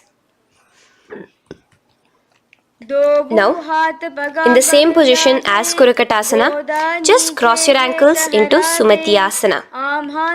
Toes pointed upwards. Gaze at the nose. Visualize the great sage and Maharishi Sumati in your inner space. The next asana is Dandasana. Extend your feet out straight in front of you. Keep your arms straight above your head. Interlace the fingers from inside out. Let your wrists point outwards. Engage the Mahamudra Bandha, all the three bandhas. As you gaze at your nose in Dandasana, visualize Swamiji in your inner space. The next is Arambhasana. Now keeping your legs straight, release the Jalandhara Bandha and the Uddiyana Bandha, keeping your perineum clenched in Moola Bandha. Lean forward and down. Hold your big toes in the Prana Mudra with your index and middle fingers. Head to your knees. Do here the Nadi Shodhana Pranayama. Inhale through the left nostril, hold and exhale through the right. Visualize Swamiji in your inner space. The next is Bhidokasana. So, slightly raise your body up and bring your hands underneath your knees, extending your knees slightly up. Keep your heels a bit apart from each other and clasp your feet. Bring your shoulders down, wrapping your hands around your legs. Gaze towards your third eye, visualizing Swamiji in your inner space. So from here, let's enter into Jalandhari Pavasana. So you can actually remain in the same position with your hands underneath your calves and just bring the soles of your feet together. You might want to bring your body closer. Place your head on top of your feet with the palms facing upwards on the ground. Gaze at your nose. Visualize Swamiji in your inner space. Now slowly bring your hands out from underneath and come to a seated position. Stretch your legs out as we enter into Urdhva Paschimottanasana. Here we have a new Kumbhaka, the Pratyahara Kumbhaka, where you will feel your breath coming from your Mooladhara Chakra up to the Brahmarandra above the Sahasrara. This is the Pratyahara Kumbhaka. In Urdhva Paschimottanasana, extend your legs out, lift one foot behind your neck and lean forward and down towards your foot, visualizing Swamiji in your inner space. Now, slowly, keeping your leg behind your neck, lay onto your back as we enter into Anantasana. Hold the foot from the top with the opposite hand. Visualize yourself as infinite, endless, eternal. Gaze at your nose in Anantasana. Just now, in the same position, roll onto your elbow of the hand holding the foot. Gaze at your nose, feeling in complete control like Swamiji in Ankushasana. Slowly remove the leg from behind your neck. Take a moment to stretch, relax. Lay on your back. Bring your knees towards your chest. Bring your hands around, encircling the thighs and the calves with your arms. Roll to the left and right in Drishasana, visualizing Swamiji in your inner space. The next asana is Urdhva Paschimottanasana. On the other side, let us repeat it. Raise up to a sitting position and bring the other foot behind your neck. Lean forward and down, clasping your foot.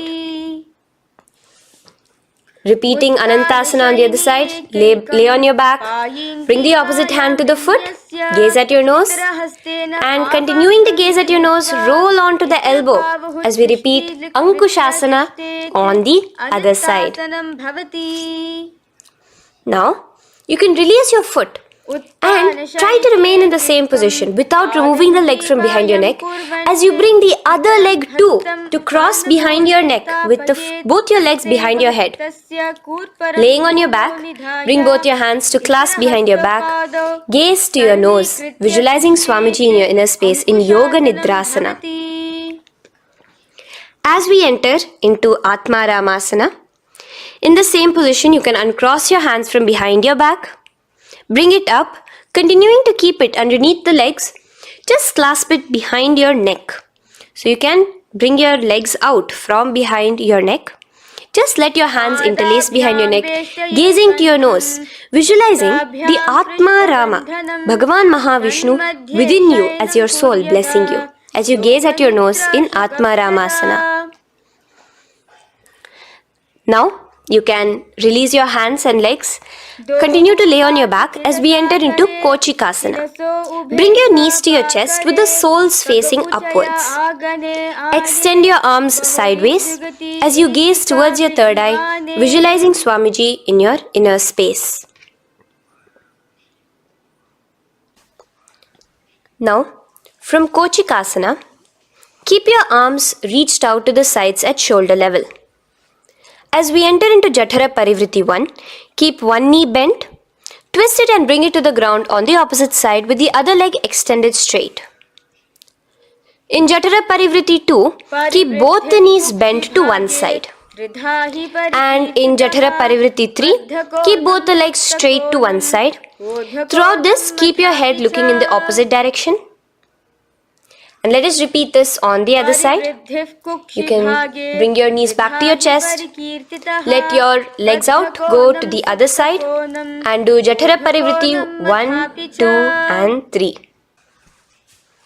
The next asana is Dvipada Pitham. So now from Jatara Parivritti you can bring your feet down, lay on your back with your knees pointed upwards, feet flat on the ground. Extend your hands holding your ankles. And lift your hips up. Engage the Jalandhara Bandha automatically as you raise your hips up, gaze at your nose, visualizing yourself as a bridge in Dvipadapitham. Now in Paryankasana, so you can lay back onto the ground and place your feet flat. Bring your arms over your head, placing the hands flat near your shoulders with the fingers pointing towards the feet.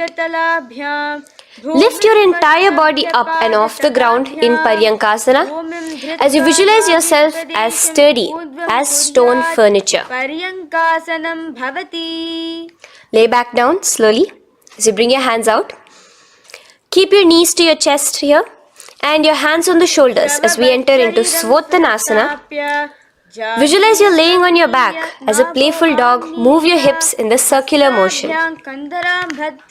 Do the Sahaja Kumbhaka.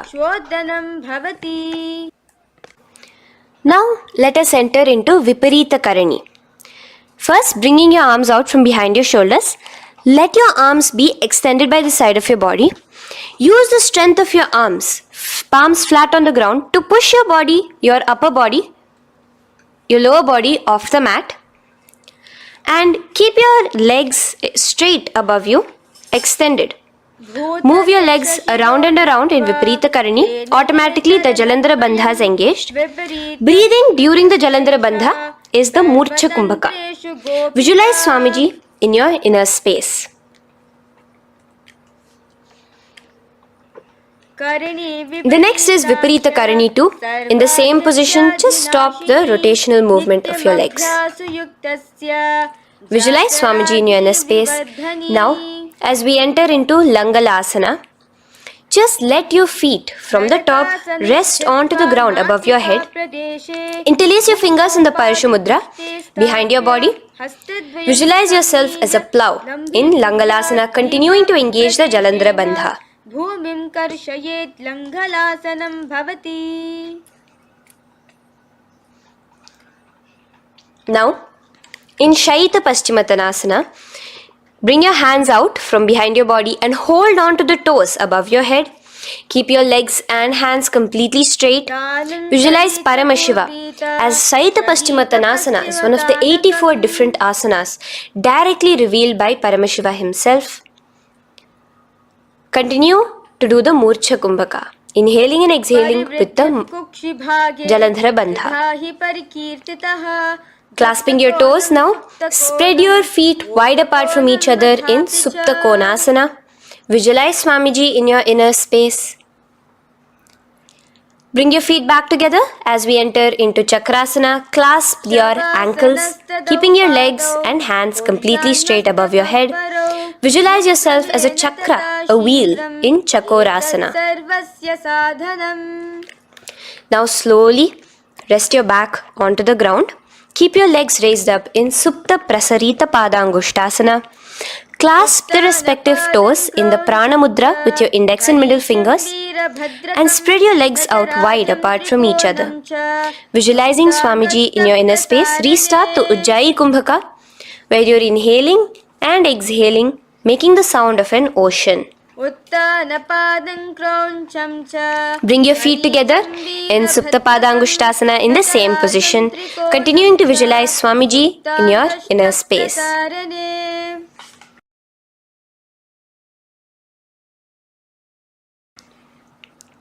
Now, bring your feet, release your feet and bring them into Padmasana.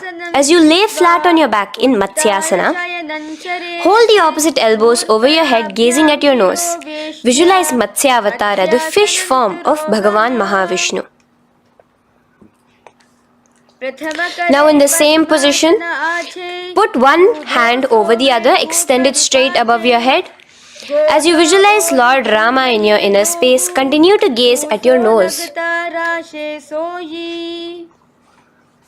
Now, slowly bring your hands to your hips as we enter into Sarvangasana. Lift your hips and legs up into the sky, crossing your legs in Padmasana. Let your hands support you, your elbows on the floor. Do the Jalandhara Bandha as you gaze at your nose in Sarvangasana. Now, bring your hips back onto the ground in Vrishchikasana. So in the Padmasana, just remove one foot alone. Keep one foot on the opposite knee as you pull the knee towards your face. Let your hands stretch out above your head, hooking forward as you raise your upper back off the ground, visualizing yourself as a scorpion in Vrishchikasana, gazing at your third eye. Do the Jalandhara Bandha, tucking in your chin to the chest. Now just switch your legs around as we repeat Vrishchikasana on the other side. Continuing to visualize yourself as a scorpion, gaze at your third eye. The next asana is Vrishapada Kshepasana. So come now to a complete flat position on your mat. Come down to a complete lying down position and interlace your fingers around your neck. Now raise both your feet off the ground. Extend one leg straight and the other knee to the chest in a bicycle motion. Alternate between extending and raising the knee again and again, bringing your opposite elbows to the respective knees. Visualize Swamiji in your inner space. Breathe in and out in the Sahaja.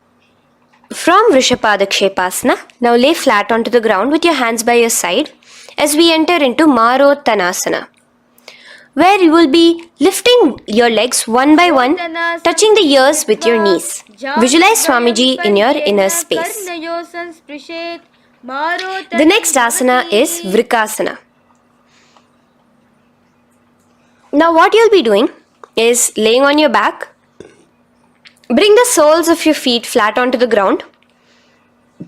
Stand up completely and lay back down. Visualize yourself as a wolf in Vrikasana.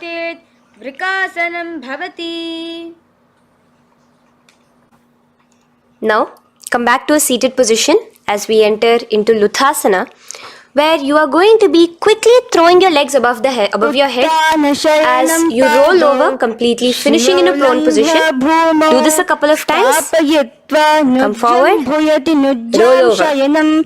Come forward and roll over again. Visualize Swamiji, the Supreme Pontiff of Hinduism, in your inner space. Now, take a moment to relax. Lay on your belly with your toes extended in Sarathasana. Keep your hands onto the ground by your shoulders. Now here, contract your lips and make a sound like a flute, whistling while inhaling. Visualize yourself as a ratha, as a chariot carrying warriors into battle for dharma on your back. Now from Sarathasana, let us enter into Dehalyullanghanasana. So place your palms on the ground and bring yourself to a plank position. Jump your leg forward and back between your arms, visualizing Swamiji in your inner space. Jump forward now. When your legs are between your hands, stand tall. Holding your toes with your hands, walk back and forth. Visualize yourself as a wise 60-year-old elephant in Jatyasana. Now come to a standing position. The next is a beautiful Karana, the Lolitika Karana. So keep your knees bent, feet pointing outwards again in the Aramandi position. Bend your elbows, keeping your hands at the chest level. Now swiftly move your arms across the body, bringing it back to the center and tilt your head back. Opening your chest up towards the sky, move your head in all the directions. Now stand back straight as we enter into Sarpasana. So stand erect like a rod with your arms by your side, hands touching the thighs. Visualize Devi, Kundalini, raising up and curling upwards around your body in Sarpasana. The next asana is Ushtrasadanasana. Lean forward and down, standing on top of your palms. Begin to move and walk like a camel, visualizing yourself as a camel. In the same position, continuing to walk around, switch your visualization to visualizing yourself as a horse as you start to walk around like a horse in Ashvasana. Now raise up tall as we enter into Kapota Nitakasana. Interlace your fingers behind the back, Pulling them down towards your calves, open up your chest. Keep your hands in the Parashamudra. Visualize yourself as a soaring bird diving down in Kapota Nitakasana. Now, stand tall as we enter into another Karana here, the Tala Pushpaputam Karana. Bring yourself to the Aramandi with your hands in the Namaskara Mudra. Simultaneously now, open up your palms while raising one heel off the ground, slightly lowering the waist and shoulder of the heel you have raised. Visualize you're offering a bouquet of flowers to Paramashiva as you come back to a standing position and repeat this on the other side. Let's do this a few times, offering flowers to Paramashiva. Now, come to a standing position. Stand straight and bring your hands together in the Namaskara Mudra. Slightly lean forward. Visualize yourself as a rhinoceros. Your hand is the horn as you gaze at your nose in Khadgasana. The next asana is Utthanotthanam. So come to a standing position and sit down all the way as low as you can to the ground and stand up. Do this again. Sit down. Stand up and again sit down, stand up.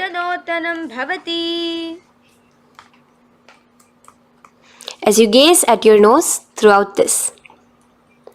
The next asana is Musalasana. Now come back to a standing position, raise your hands above your head, tall as you jump up and down repeatedly. Visualize yourself as a mace. Jump here in Musalasana. The next asana is Uchirshaka. So come back to a standing position. Pull the sole of one foot towards your belly. Now with the other leg, sit down and stand up. Release the leg. Pick the other leg up, pull it towards your belly. Sit down and stand up in Uchirshaka as you visualize Swamiji in your inner space, gazing at your nose. The next is a Karana, which we will be entering into. The Parshvajanu Karana. So again, bringing yourself to the Aramandi position. Bend and lift one knee towards your chest, pointing the toes downwards. Keep your arm around the knee, holding it with the hand in a fist. Let the other hand hang down on the thigh, wrist twisted, fingers pointing inwards. This is the Parshvajanu Karana. Now slowly release. As we enter into Tandavasana, stretch one leg out straight in front of you as you alternate between sitting and standing. Visualize yourself fiercely dancing as Paramashiva. Raise the foot to the inner thigh of the opposite side. As we enter into Brahmanasana, let your hand be resting by the sides. Keep your standing leg erect like a rod. Visualize yourself being blessed by Lord Brahma.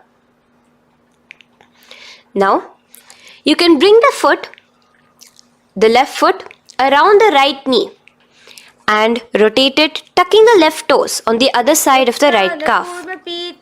Simultaneously, cross your left arm below the right, bring your palms together in the Namaskara Mudra. Visualize yourself as Lord Garuda in Garudasana 3. Now slowly uncross your legs and hands as we enter into Ekapadasana, coming to a standing position. On the right leg, bring your left foot to the opposite thigh with your hands relaxed by the knees. Now take a hold of the raised foot with your hand in the Prana Mudra. Stretch your leg out wide, out to the side and rotate your body quickly on the standing leg. Visualize yourself as the North Pole star in Dhruvasana. From here now, in the foot which is in your hand, just slowly, once you finish the rotating movement, in Trivikramasana, bring it up towards the back of your neck. Stand as tall as you can and alternate between sitting and standing. Visualize Bhagavan Mahavishnu in your inner space. Now you can take the leg out from behind your neck and stand straight. As we repeat the Parshvajanu Karana on the other side, bring your knee up to your chest, clasp your knee in a fist while the other hand comes to the opposite thigh. Hold there for a second and stretch your leg out. In Tandavasana, sit and stand. Visualize yourself fiercely dancing as Paramashiva. Bring the foot to the inner thigh, standing straight like a rod. Get your hands by your sides. Visualize yourself being blessed by Lord Brahma. In Brahmanasana on the other side. Move into Garudasana 3 on the other side as you rotate your leg over, your hand under. Visualize yourself as Lord Garuda. And uncross yourself as we move into Ekapadasana on the other side. Bring your foot to the inner thigh, to the root of the thigh, and stand straight. Clasp your toes, stretch it out as we go into Dhruvasana on the other side. Visualize yourself as a pole star rotating quickly. Come back to a standing position and bring your foot behind your neck. In Trivikramasana, sit and stand. Visualize Vishnu, Bhagavan Mahavishnu in your inner space. Now, stand tall as we do the Samanakha Karana. Stand with your feet close together, toes slightly pointed outwards. Keep both the hands to the side of the body. Take a moment to breathe in and breathe out and relax. Now, slowly relax and from the standing position, slowly bend forward, bringing both your hands underneath your knees. Now once you have squatted down fully, interlace the fingers together in the Parashamudra. Bring that interlaced fingers in front of your navel. In Gorakanjali Asana, visualize the great sage Goraknatha, the founder of the Natha Yoga Hindu Sampradaya. As you do the Jiva Chala Kumbhaka, engage the Moola Bandha. The next asana is Kanchyasana. So now just slowly unwind your hands from each other, from your navel, and now bring your hands from the opposite side inwards underneath your calves and wrap your hands around your back. Hold them together in the Parashamudra. Keep your body, your upper body upright, visualizing the Supreme Pontiff of Hinduism in your inner space. The next is Bhairu Asana. So slowly unclench your hands and bring them out from underneath your legs. Keep your feet and knees together and in a squatting position, bring your hands behind your back, clasping them together, remaining in the Parashamudra. As you gaze at your navel center, visualize Bhagavan Kala Bhairava, the Lord of Time, in your inner space. The next asana is Varahasana. Now to gain your balance, you can lightly spread your legs apart and bring your hands to the back of behind you in the Anjali Mudra, palms together. Visualize a boar, one of the 10 incarnations, the Varaha Avatara of Mahavishnu, gazing at your nose. Now slowly relax, bring your hands out from behind you as we move into Pripithasana. With your hands in the Prana Mudra, with your index and middle fingers, clasp the respective big toes and come to a half squatting position where your hips are at your knee level. Visualize Swamiji in your inner space as you do this asana, Pripithasana. Slowly let go of your feet and place your palms flat on the ground in front of you with the fingers wide for balance. We're going to be balancing here in Bakasana.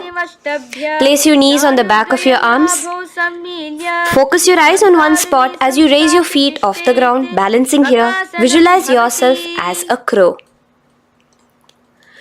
The next asana is Shushtanga Kapali Asana. So now come to a kneeling position. So from there itself, you can directly put your head onto the ground, or else come to a kneeling position and place your head onto the ground. Palms spread for support. Raise your body onto your head, bringing your legs into the Padmasana. Gaze at your nose. Visualize Swamiji himself in your inner space. Come down now, uncrossing your legs as you come down. Sit onto your knees, keeping the toes flat. Now, Let your heels come outside of the hips. Keep your hands on your knees. In Guptasana, sit straight. Keep your gaze on your nose. Visualize you're sitting in the sacred secret seat with Paramashiva and your Guru, Swamiji himself. Now we are going to be kicking up into a handstand. So get ready. Place your palms on the ground, fingers wide for support. Do take support of a wall if you need it. And lift your body up straight above your hands.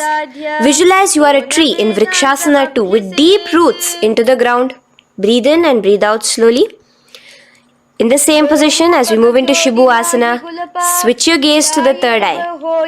Hold it there for a few seconds. And relax. Bring your feet back to the ground. Now, lay flat onto the ground in a plank position. And slowly lower your body towards the ground and push yourself up again. In Matsyasana 2, go down and come up, visualizing yourself as a fish. The next asana is Sarpasana 2. So here you are going to lay prone, completely flat now. You can lower yourself to the ground. Bring your hands to the hips. Extend your legs together and point your toes backwards.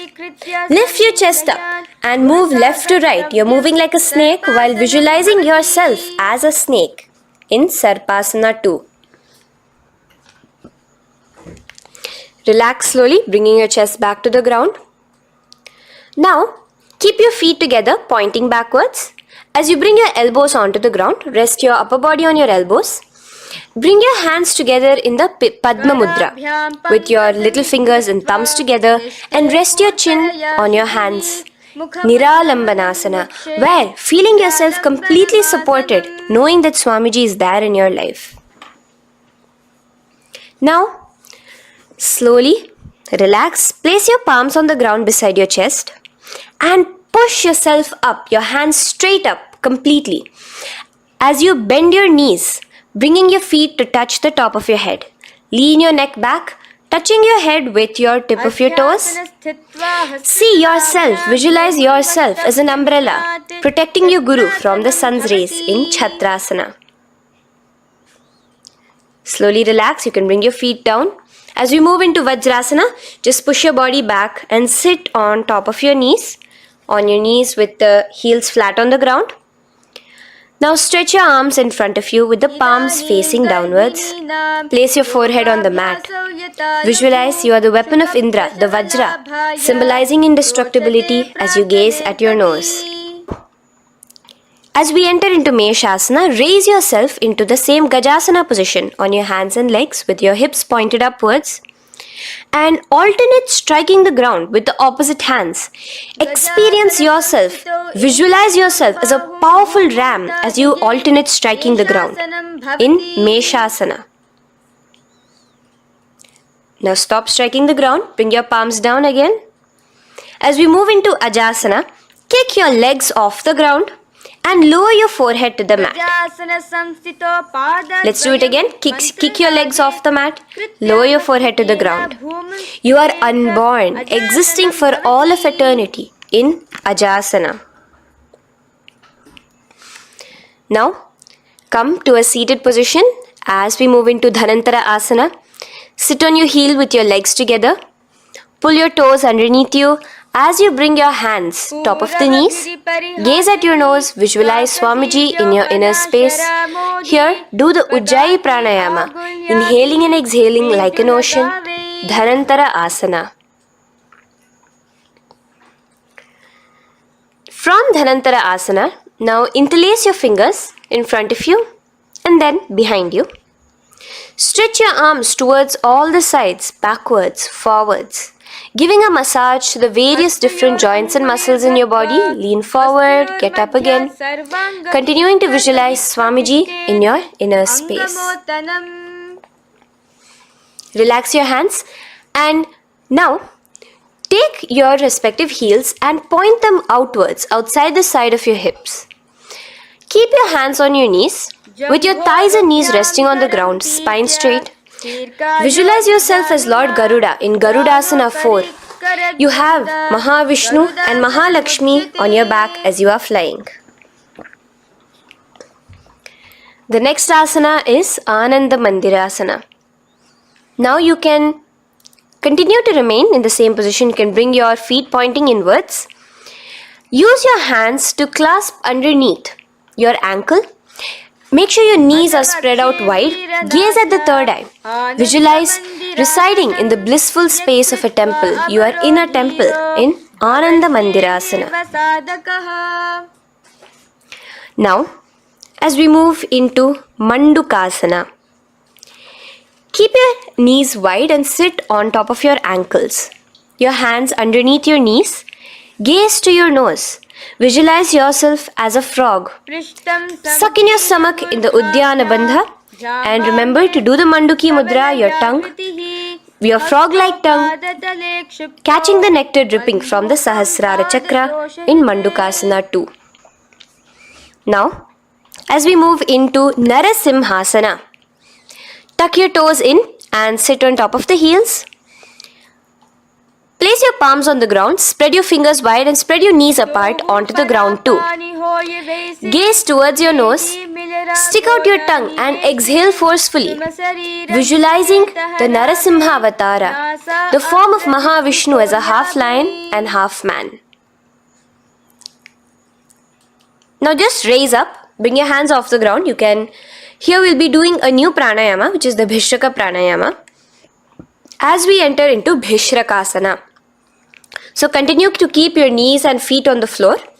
As you bring your hand up to your face, make a hollow of your palms and place it over the mouth. Keep your thumbs under your teeth and close your lips. Gaze to your nose. Inhale through your left nostril, exhaling through the mouth. Gaze at your nose again. Visualize yourself as Devi, presiding over any and all minuscule fears you may have within you.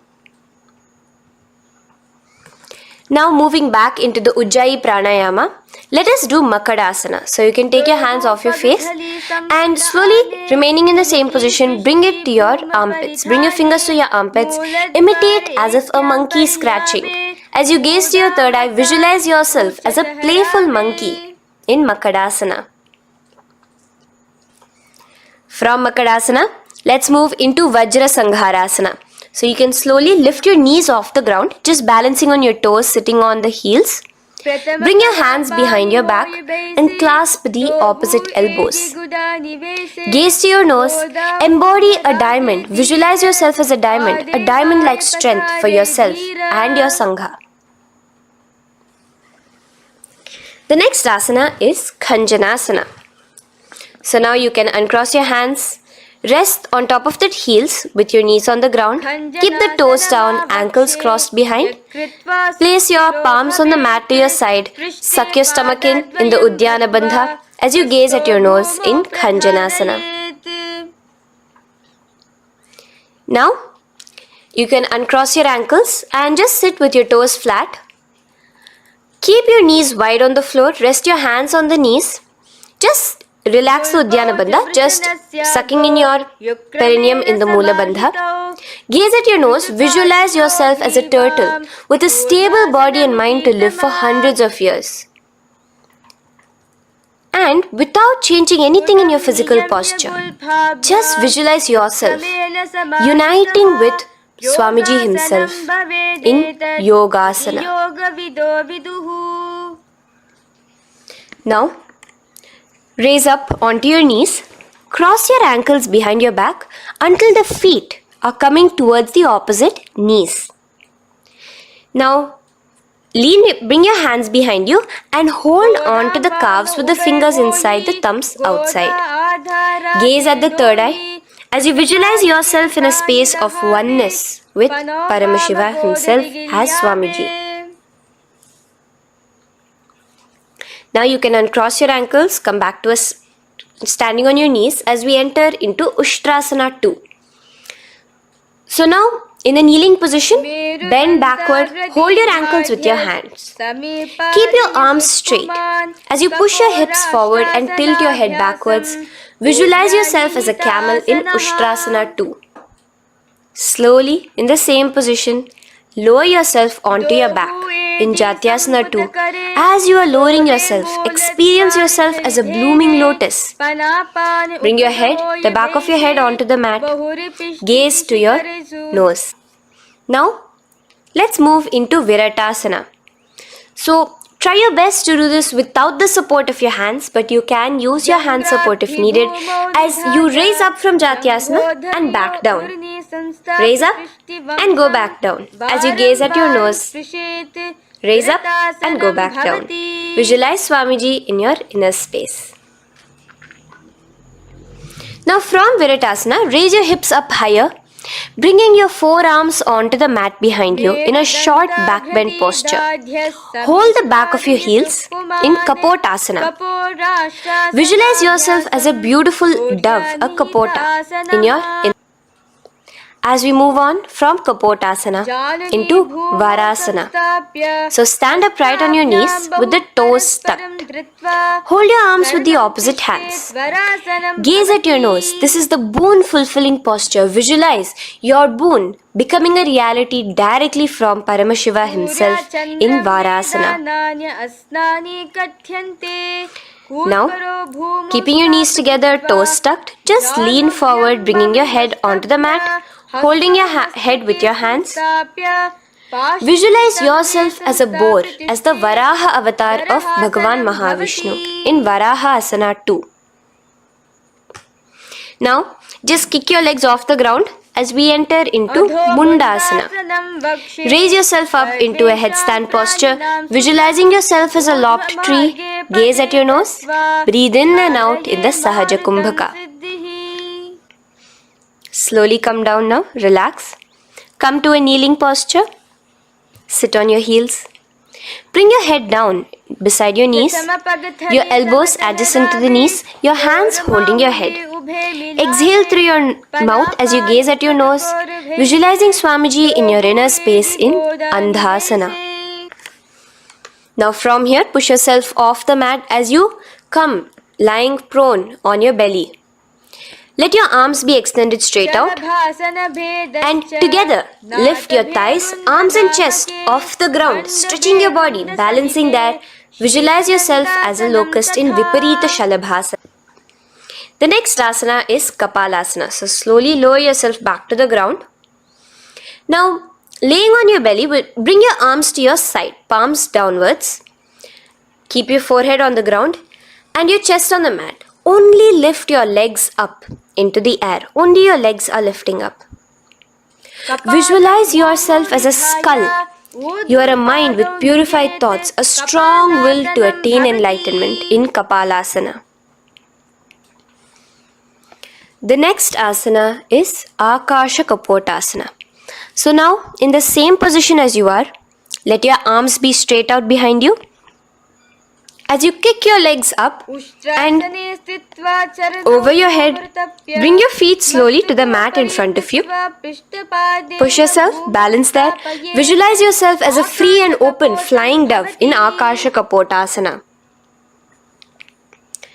Bring your legs back out as you lay flat on the mat. Now push yourself onto your knees. Place your forearms on the ground and your chest down such that your navel is touching your knees. Be sturdy, visualizing yourself as a sparrow in Chatakasana. The next asana is Vrishchikasana 2. So your forearms are on the ground. Now slowly raise to your toes and kick your legs off the mat. Slowly lowering your legs to your head. Visualize yourself as a scorpion as you balance in Vrishchikasana 2. Slowly release yourself, coming back to the ground as we enter into Vrishasana. Sit down on top of your right heel and let your left foot remain outside of the hip, the ankle to the side. Place your hands on the mat, visualizing yourself as a bull in Vrishasana. Now, bring both your knees underneath you, sit on both your heels, cross your left leg over top of the right lightly and in Lolasana, push yourself off the ground. Your knees are off the ground, you're just balancing on your hand above the mat. Visualize Swamiji in your inner space. Lower down now, Bring the left foot now outside. Bring the right foot out and sit on your left heel now. As we do Vrishasana on the other side, visualize yourself as a bull. From here, let us get into a very powerful asana, Balagunasana. So, place your left toes on the ground, sit on the heel of your left foot. Place the right foot flat with the knees raised towards your chest. Maintain your palms on the respective knees. Be upright. Visualize Balagunahai, one of the 84 siddhas in your inner space in Balagunasana. Now come to a squatting position. Let your feet be flat as you bring your elbows under your thighs and calves, wrapping it around your shins. Hold on to your ankles from the outside in Grahasana, visualizing yourself as an entire planet. Now you can unwrap yourself as you sit on top of the opposite heel in Balagunasana on the other side. Maintain your palms on the respective knees. Visualize Balagunahai, one of the 84 siddhas in your inner space. Now, sit upon both the toes with the heels up and knees off the mat, knees pointing forward. Now, keep your hands downwards on the respective knees. Keep your spine upright as you visualize Swamiji in your inner space in Utkatasana. The next asana is Vajra Sangharasana. Just spread your knees out wide in Utkatasana. Spread your knees out wide. Clasp the elbows behind your back. Visualize Swamiji in your inner space in Vajra Sangharasana too. The next asana is Anilasana. Now, sit with your feet hip width apart. Bring your hands under the soles of your feet from inside. Your palms facing downwards. Step onto your hands. Keep your arms straight, elbows together at the navel. Gaze to your nose. Visualize yourself able to consume and live off of air alone in Anilasana. The next is Padukasana. So from Anilasana, you can release your hands. Place the back of your hands on the mat with your fingers facing upwards. With your fingers facing towards your body, palms upwards. Step your feet on top of your hands and wrap your hands around your feet like a shoe. Walk around. Visualize you're wearing padukas, walking across the length and breadth of the world in Padukasana. Now bring your palms onto the ground. Stop moving around as we move into Kukutodana. Kick your feet up into the air and let them fall back down. Let's go up again and come down. Kick up and go down. Visualize yourself as a rooster in Kukutodana. The next is Viparita Nrityasana. So as you're kicking yourself up, you can go up into a complete handstand posture, which is Viparita Nrityasana. Do take support if needed. And move around on your two hands as if you are dancing in Viparita Nrityasana. Slowly come back down to a standing position. Lean forward and let your feet be slightly apart from each other. Bring one palm down on the mat with the arms straight. Bring the opposite hand to your head and be stable in Kunjarasana.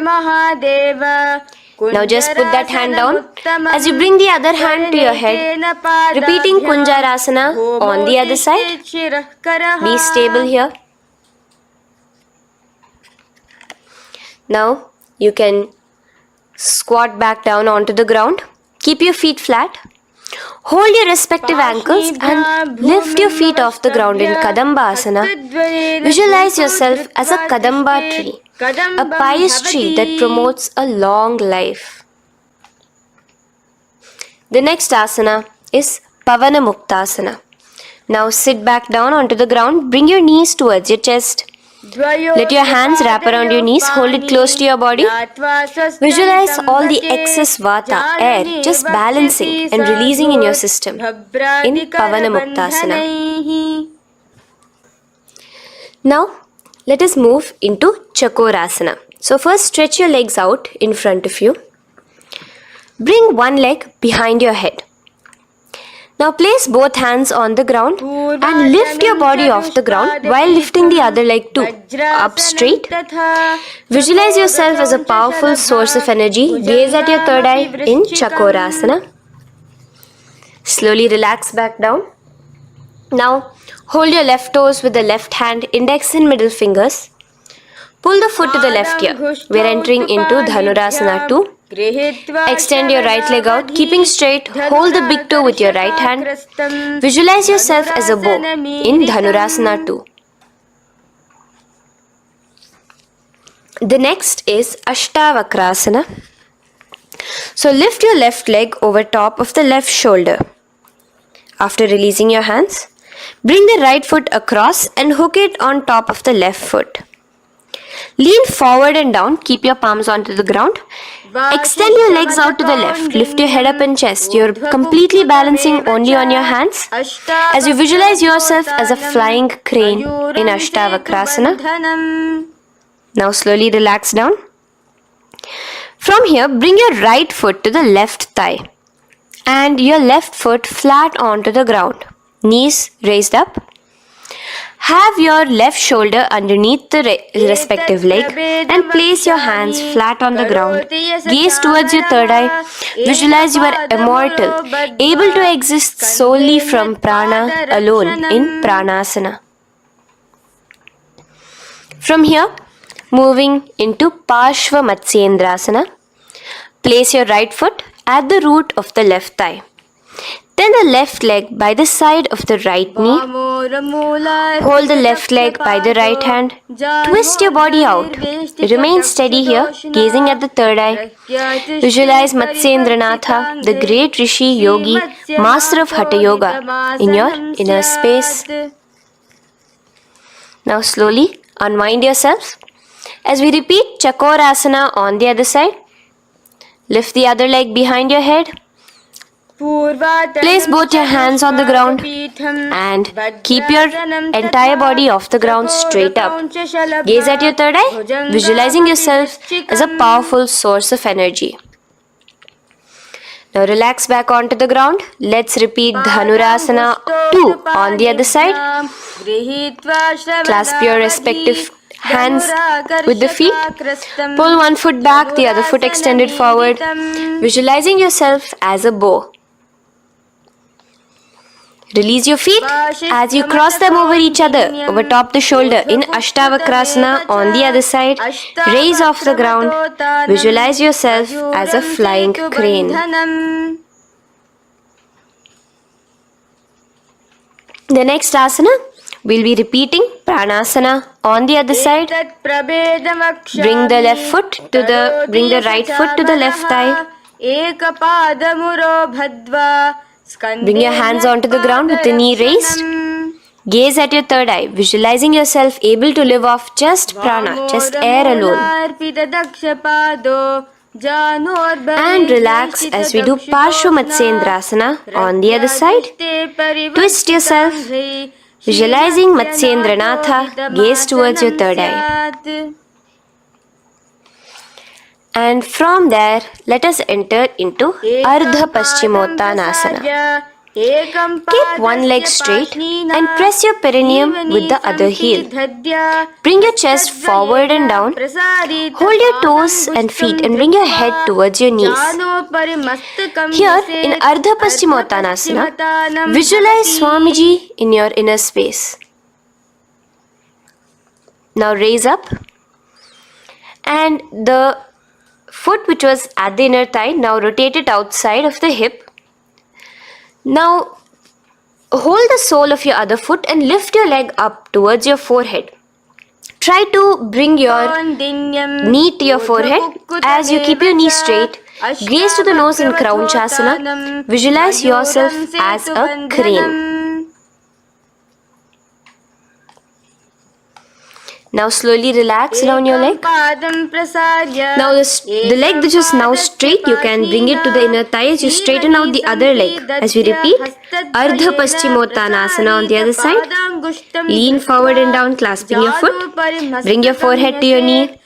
Visualize Swamiji in your inner space.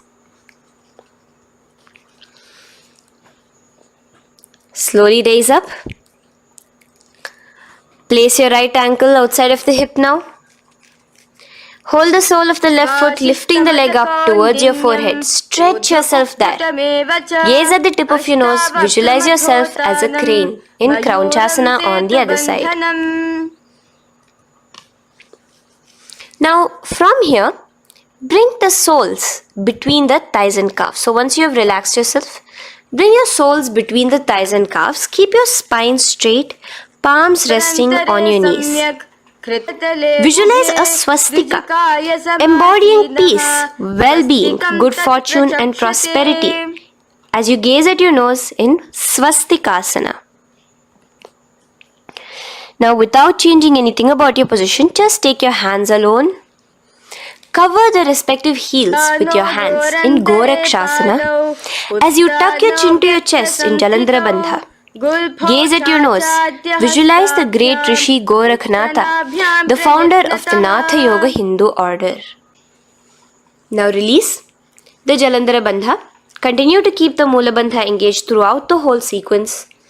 As you raise one foot to the opposite thigh, bring your hands to your face in the Shanmukhi Mudra, closing your eyes with your index finger, nose with the middle finger, ears with the thumbs. Gaze at your third eye as you meditate on Swamiji himself, the Supreme Pontiff of Hinduism. Now release the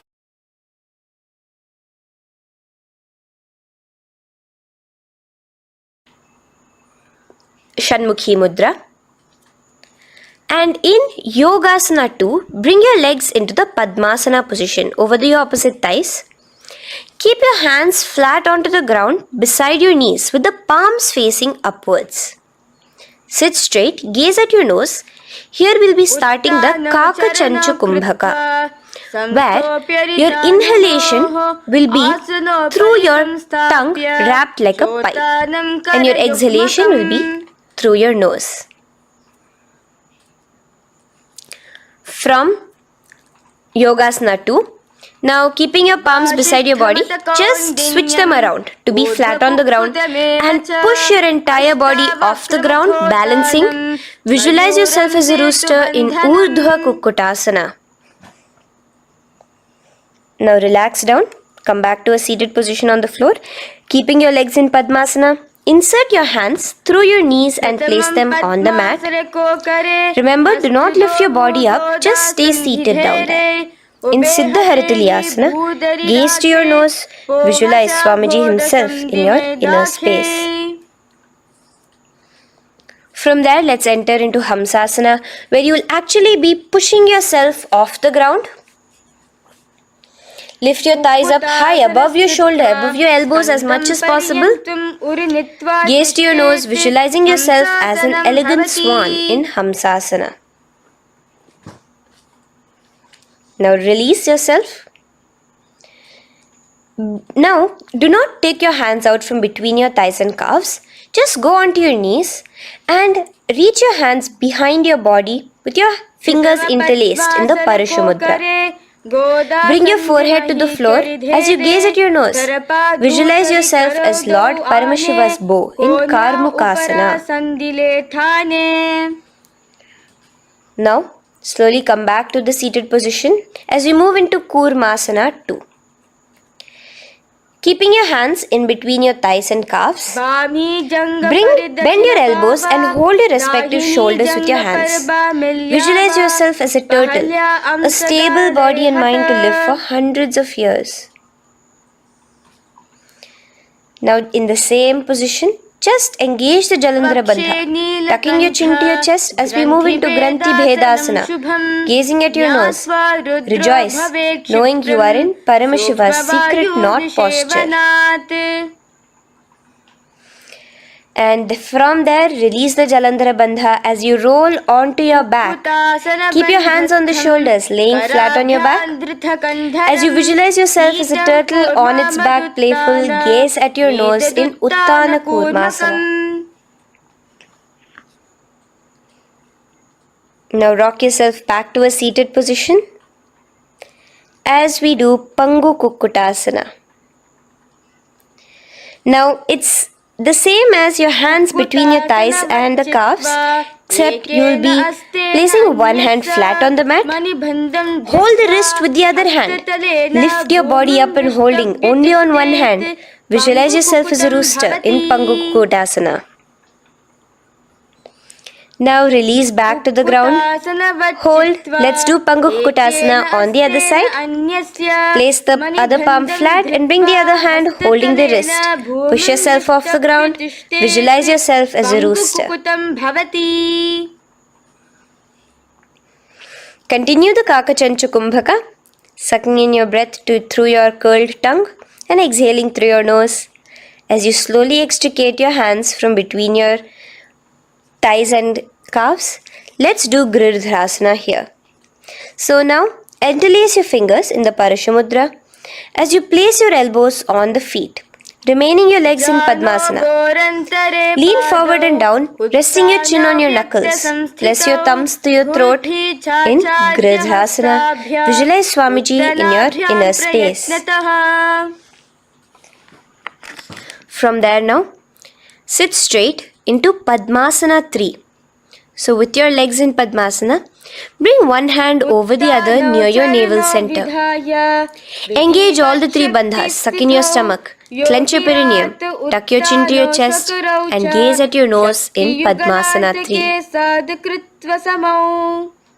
Slowly now, as we move into Padmasana 4, bring your hands to the respective knees. Release the Jalandhara Bandha and release the Uddiyana Bandha, just engaging the Moola Bandha alone. Visualize Paramashiva in your inner space as you gaze at your nose in Padmasana 4. Now we'll be entering into Karmukasana 2. So in the Padmasana position, hook your right hand index and middle finger in the Prana Mudra around the toe. Pull it back while your left hand rests on the knee. Now, as you visualize yourself as Paramashiva's bow, just release your right foot, bring your left hand to the left toe, right toe, and let your right hand be on the right knee. Now from here, let's do Karmukasana 3. So you can release your toes, cross your hands behind your back, continue to keep your legs in Padmasana, and with your respective hands, cross behind your back. Hold on to the toes in the Prana Mudra. Engage all the three bandhas, suck in your stomach, clench your perineum, tuck your chin to your chest. Visualize yourself as Paramashiva's bow in Karmukasana 3. Slowly relax the bandhas, just keeping the Moola Bandha. Continue to hold on to your toes. Release the Uddiyana Bandha and the Jalandhara Bandha. Switch your gaze to the third eye. Visualize you are Paramashiva's third eye itself. Anything you come across, you just rejuvenate it, destroy it in Dridhasana. Now, try to keep your hands at the toes. If not, just keep your hands crossed behind you as you lean onto your back in Padmasana, where you are entering into the Nagrasana position. Lay flat onto the back, visualizing yourself as a snake, gaze at your nose in Nagrasana. Do the Sahaja Kumbhaka, simple breathing, inhaling and exhaling.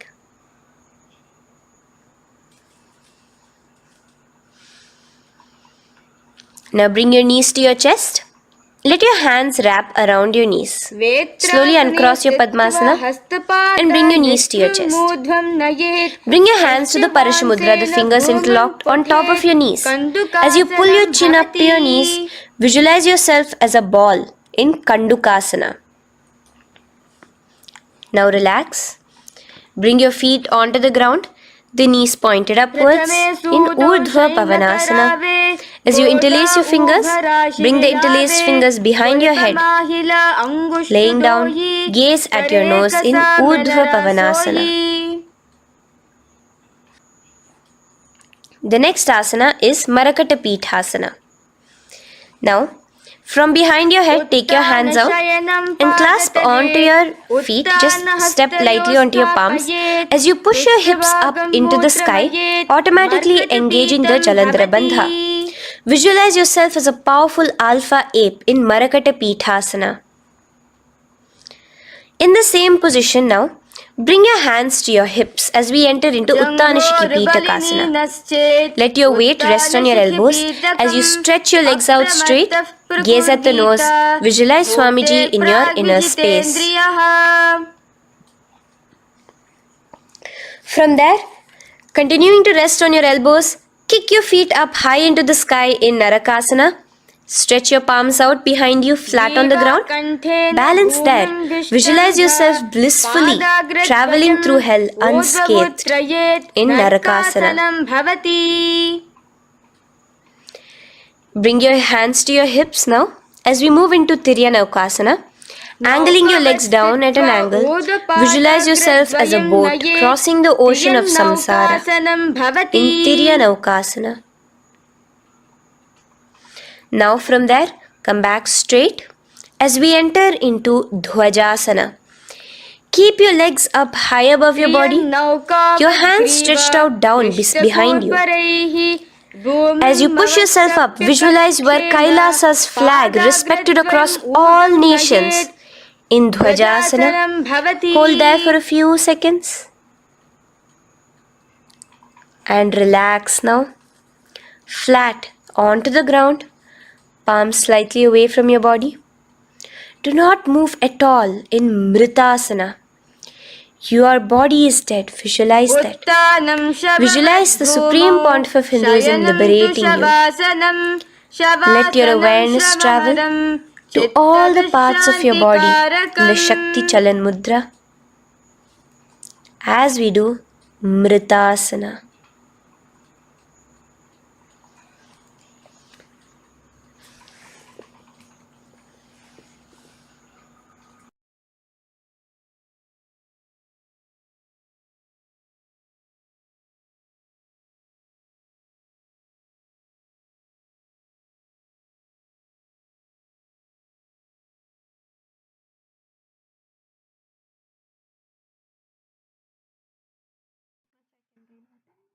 ॐ पूर्णमदः पूर्णमिदं पूर्णात् पूर्णमुदच्यते पूर्णस्य पूर्णमादाय पूर्णमेवावशिष्यते ॐ शान्ति शान्ति शान्तिः हरिः ॐ तत्सत् सर्वं भगवच्छ्री नित्यानन्द परमशिवपादुकार्पणमस्तु ॐ नित्यानन्दम्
आनन्दं परमसुखदं केवलं ज्ञानमूर्तिं द्वन्द्वातीतं गगनसदृशं तत्त्वमस्यादिलक्ष्यम् एकं नित्यं विमलमचलं सर्वदी साक्षिभूतं भावातीतं त्रिगुणरहितं सद्गुरुं तं Namami.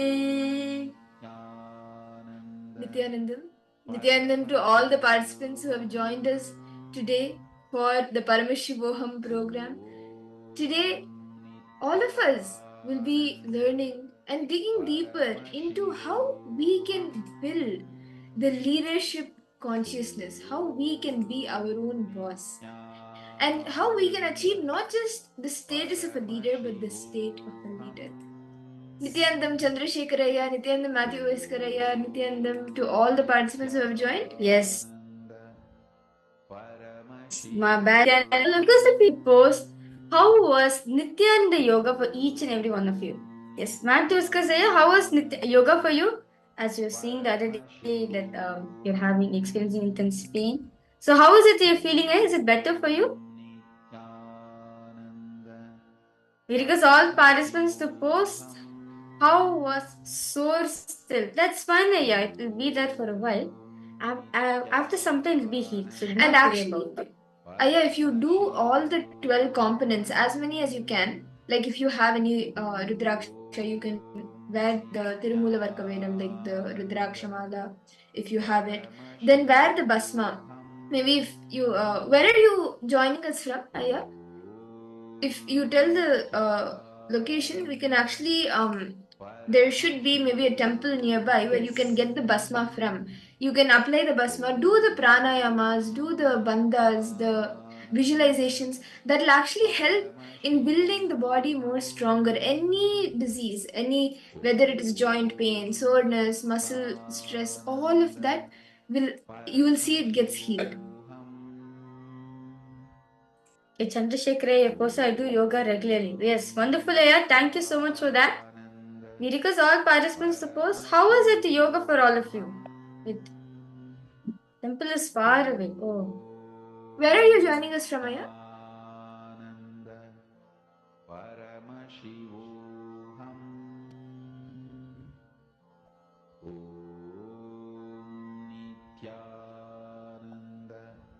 Oregon. Okay.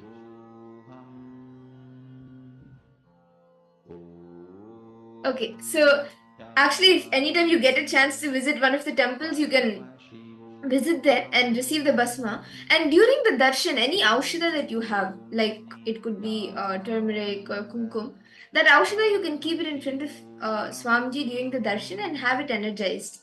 And you can use that for any healing or any technique like the power manifestation and all of that. Okay. Yes, so right now we very beautifully we did the Nithyananda yoga, right? Swamiji shares very beautifully that if you the space in which you are in, right, when you're doing the yoga, you are realizing, understand Swamiji says when you're doing the yoga, you're actually becoming Paramashiva. You are actually become Paramashiva because at this point of time, very beautifully, Nithyananda yoga, it is designed for you experiencing the Paramashivatva in you. So that is why even the 12 components. The 12 components is for each and every one of us to understand that you are not the body, but you are much more beyond the body. That's why Swamiji has very beautifully given the 12 components, right? So that you can visualize it. There's certain visualization, there's certain repetition which you need to do. There's certain frequencies, mantras you should be listening to as our body is too subtle at this point of time. See, imagine your body is like a cotton. Okay? Your body is like a cotton. And whatever input you're giving to your system, all those is the honey. Just like how cotton soaks the honey, it just soaks everything, right? Same way, our body soaks everything like the cotton. Our body is so soft, it absorbs everything like the cotton. So that's why very beautifully we have the 12 components. 12 components will actually help us to always remind ourselves, always retain high energy within yourself. So best thing you can do right after the powerful Nithyananda Yoga is doing the power manifestation, right? Power manifestation right after this session. As very beautifully, Swamiji has given the first power as a power of third eye reading, where you are going to be seeing through your third eye. As very beautifully in the scripture reference, Paramashiva says, Kapalantar manonyasa tishtan mini talochanaha. Kramena manasodadhyad lakshe lakshamuttavam. He says, when you concentrate on the inner space, right, when you're in a meditative space of unclutching, as you're in oneness with Paramashiva. Therefore, you're able to see everything and anything through the, whether it's be colors, images, numbers, or anything, you're able to see through the. And even Arjuna also experienced the same thing in the Mahabharata time, where Krishna says, Natumam shakyase drashtum anenaiva svachakshusha. Divyam dadamite chakshuhu pashyame yogameshwaram. He says, very beautifully, Krishna says, the two physical eyes which you're having cannot see my cosmic form. Therefore, I initiate you to behold my cosmic opulence. And very beautifully, even Swamiji experienced when Swamiji was the age of 12. Swamiji was able to see everything around him, above him, the whole 360-degree vision. Swamiji was able to feel, experience all of that as him. And right now, all of us are in this state. All of us are in this state right now to experience, to our body, our being, our inner space is powerful enough. It's in this right space for you to manifest these external Shaktis. So without any further delay, let's now enter into power manifestation. So today is going to be a little bit different, okay? So normally what we'll do, a picture will be projected or something will be projected. Today, for all the participants, we are going to be showing hand gestures. So me and my mother are going to be showing different types of hand gestures. Through the third eye, you're going to be finding out what is it. It's actually very simple. So let's get in the process immediately. Can I request each of you to quickly bring your eye bands and tie your eyes? We will actually be doing rapid rounds, multiple rounds rapidly for rounds of 1 minute each. And me and Ma Virja will be showing gestures to each of you, and you will be replicating the same gesture that we are showing. So can I request each of you to please tie your eyes now as we enter into the power manifestation and begin our day with third eye reading? Please bring your eye bands and tie your eyes. Sit straight. Chant the Mahavakya intensely. Vibrate with the Mahavakya. Any doubts, any questions that your mind puts forth. Chant the Mahavakya louder and louder.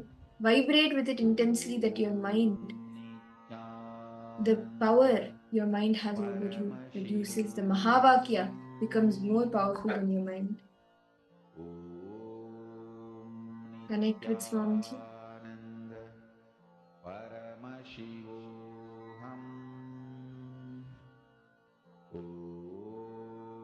Sit straight.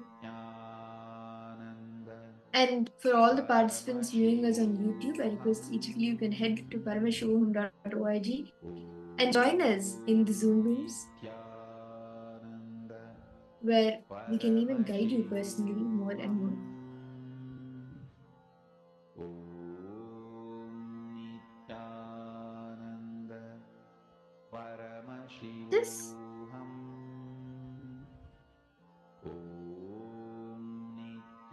Just connect to Swamiji. He is there with each and every one of us right now.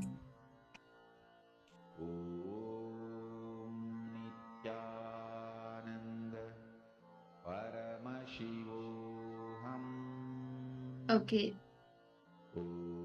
Chandrasekharaya, Matthew Iskaraya. Okay, Majin, I see you with your eyes. Ma Basti, Nithyananda.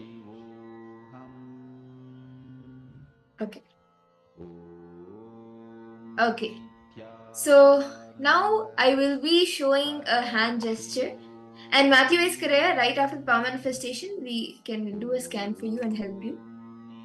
And yes, now let us begin. Now that all of you have tied your eyes, let us begin the power manifestation. I will be showing a gesture for each of you in the camera. Whatever Swamiji reveals to you as the hand gesture, you can show it in the camera as well. And after the round, you can post the description in the chat. So at 3, 2, 1, I am now showing a hand gesture in the camera. Start seeing through your third eye. Whatever Swamiji reveals to you, you can start replicating it with your hands.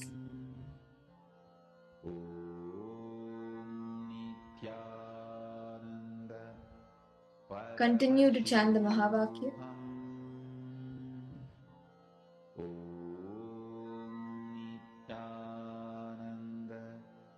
Paramashivoham Nithyananda Paramashivoham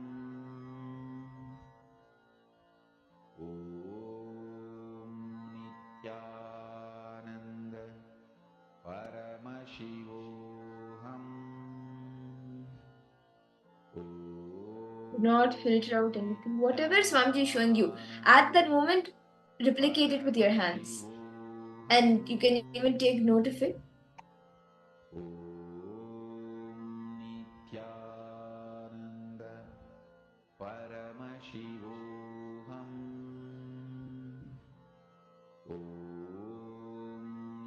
Nithyananda Paramashivoham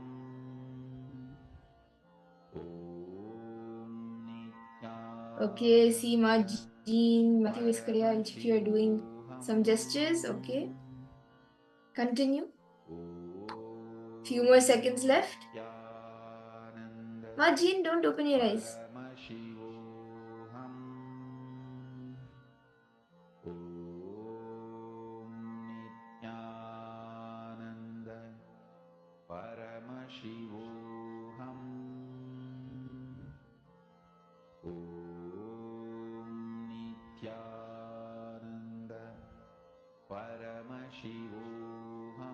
Okay.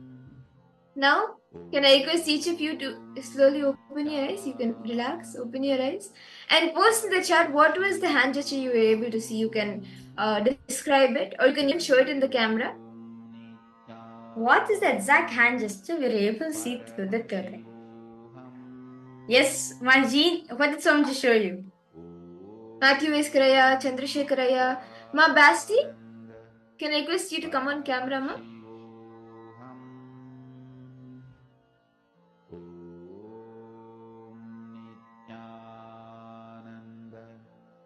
Paramashivoham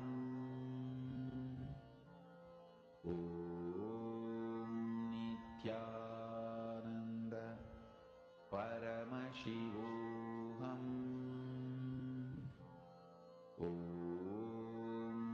Whatever Swamiji is showing, just post as it is. That's fine. See, no image, no problem, Aya, no problem. Okay, did you get any hand gesture? Did Swamiji showing like a blessing hand? Or did you see anything? Basically, so many mudras Swamiji shows, right? Sometimes shows like this. Sometimes Swamiji shows like this. Different. Say, what did Swamiji show you? That's fine. Even if you're not able to see the image, also it's fine. No problem. It's not particularly you have to see the image. You can also see the number form. You can also hear it. Understand the third eye is not just limited to seeing alone. You can even hear. You can even smell. You can even taste. Just like how we have sense organs for each of the activity, right? All these things and much more the third eye can do. And I saw that you were actually like moving your hands and doing something. So see, whatever was revealed to you, you can detail that out. I saw numbers, but I opened my eyes, I see number 5 and number 8. Okay. Okay, no problem, Jean, that's fine. Okay. Okay, so now let's read the answer. So the hand gesture which my mudra was showing was 3. So this was the hand gesture, and there are 3 fingers up, 2 fingers folded. This was the exact hand gesture that I was showing. Okay, let's manifest one more round, okay? So now I'm going to be keeping a hand gesture for all of you. I request all of you, please close your eyes. See, Matthew Whisker says, do not worry, it is fine. Just be comfortable with it, Aya. That's it. Yes. No problem. You can hold your art blink also, that's fine. So just be comfortable in that space. If you're comfortable in that space, that's it. Swamiji himself will flow through you. See, it is not you manifesting, it is Swamiji manifesting through you. Whether you get the manifestation, whether you manifest it, it is him. Whether you don't manifest it also, it is him only. He is responsible. He is manifesting through you. So just connect with him. Chant the Mahavakya intensely and connect with him, and he will reveal to you. Okay, can I request each of you to tie your eyes again?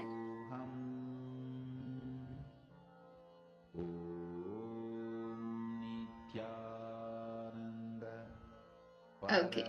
So now Mahabharija will be showing a hand gesture.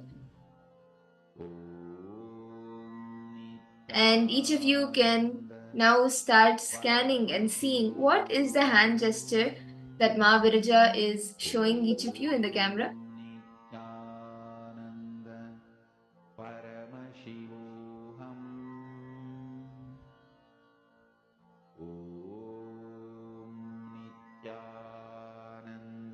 Just connect the Swamiji intensely. Bring your awareness to the third eye. And whatever Swamiji is revealing to you, any details, it could be number of fingers or the way the fingers are folded, it could even appear like maybe as a description to you as words, like these fingers are folded, these fingers are open. It could come in any way. Just let Swamiji flow through you.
Nithyananda, Sophia, you have joined at the right time.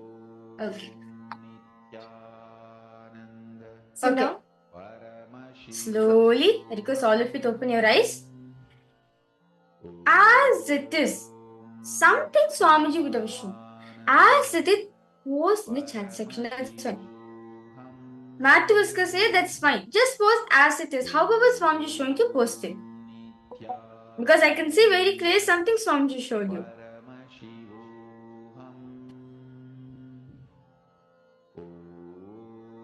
Ma Jean, Ma Basti, Chandrasekharaya, what did each of you see?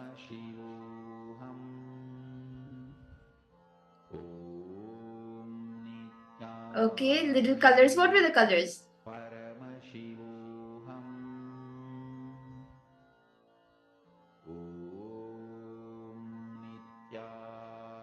That's one. Colors also fine. Just a start. Okay, Ma Jean, what did Swamiji show you? Ma Chandrasekharaya. Yes, Ma Basti. Request all participants to post everything what Swamiji showed you. Okay, light pink and blue. Okay.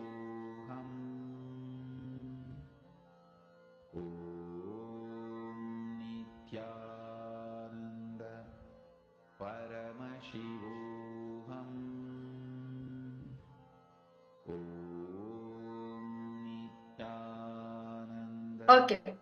So as I reveal the answer, so for all participants, so the exact hand gesture was showing was a fist. Fist. So this was the hand gestures that Mahaprabhu was showing. Well, actually, Matthew was a little to say that you were able to see the color light pink and blue.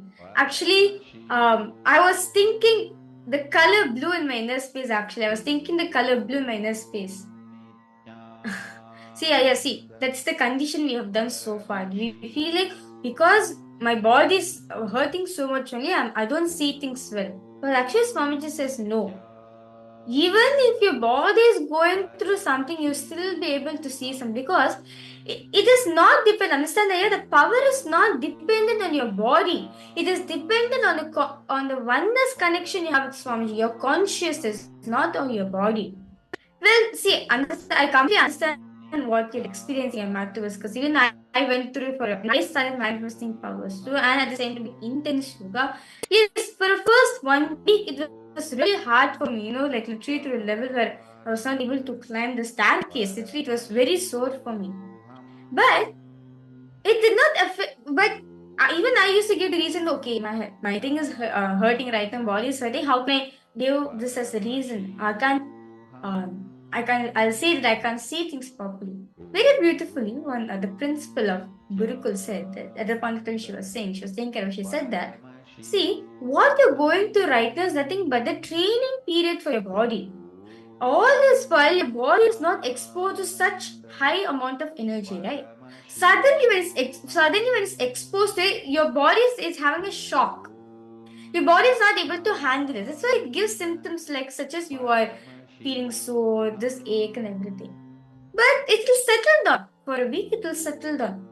Once it's settled down, Saya, you will see your body will be so strong. Literally, the whole Dvitiya Vinyasa will be able to do very clearly.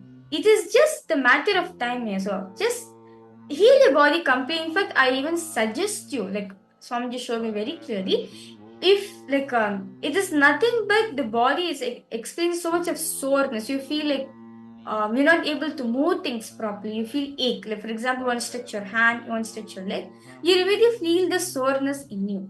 The solution for your Swami is showing is that you can get cold pressed sesame oil. Like if you're able to get, okay, no problem, Aya. If you're able to get cold pressed sesame oil, just warm it, just make it little warm and apply it on your whole body again. Just massage your whole body and you come and sit. That will actually strengthen your body, that will actually strengthen your muscles. Swami showed me very clearly. See, and actually, as you're posting the messages as well, see, I understand where you're saying, like, when the body is paining, you're not able to see well, or you're not able to do that well, right?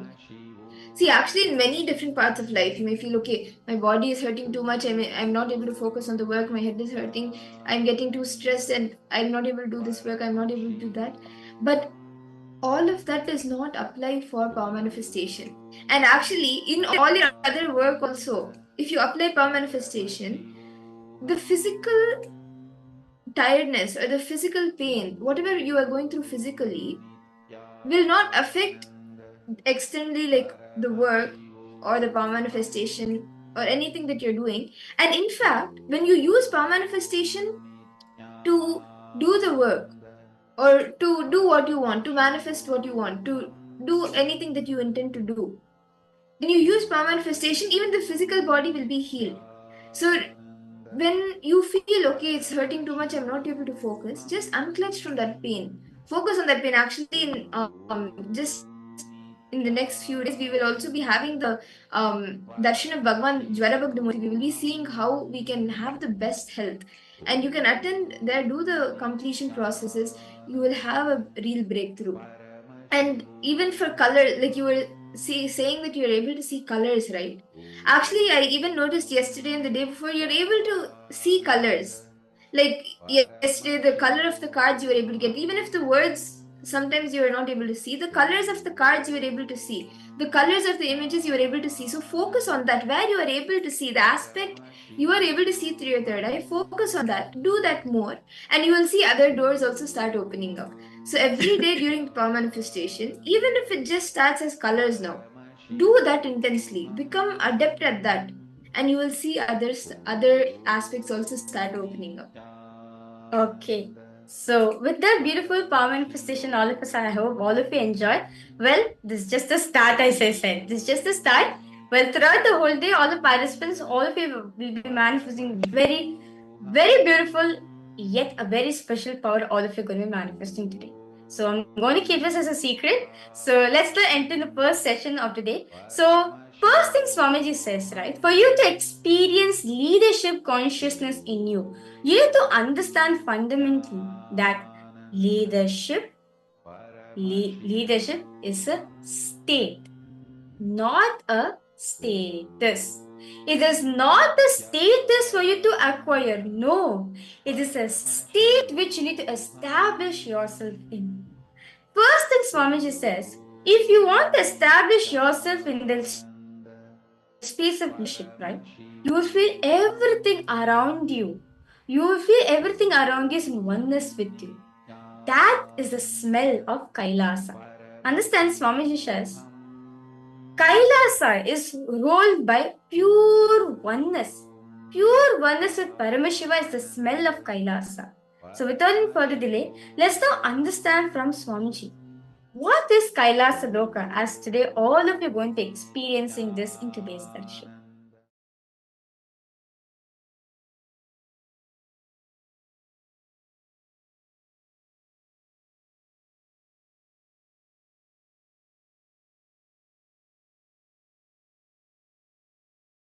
Sanatana Hindu Dharma reveals about this cosmos. It has vertical time zones, higher worlds, Bhuva, Suva, Tapa, Maha, Jana, Brahma, Vaikunta, Kailasa, the higher worlds and the lower worlds, Atala, Vitala, Sutala, Talatala, Mahatala, Batala. I'll project a simple description diagram of these lokas. Understand? Sanatana Hindu Dharma, the Hinduism, reveals about the cosmos, the higher planes, vertical time zones, and the lower planes, both. Just physical mutation and mental mutation happens in the lower planes of the universe. But conscious mutation, superconscious mutation happens in the higher planes of the universe, vertical time zones of the universe. Here I am projecting a simple description diagram of the vertical time zone. So understand,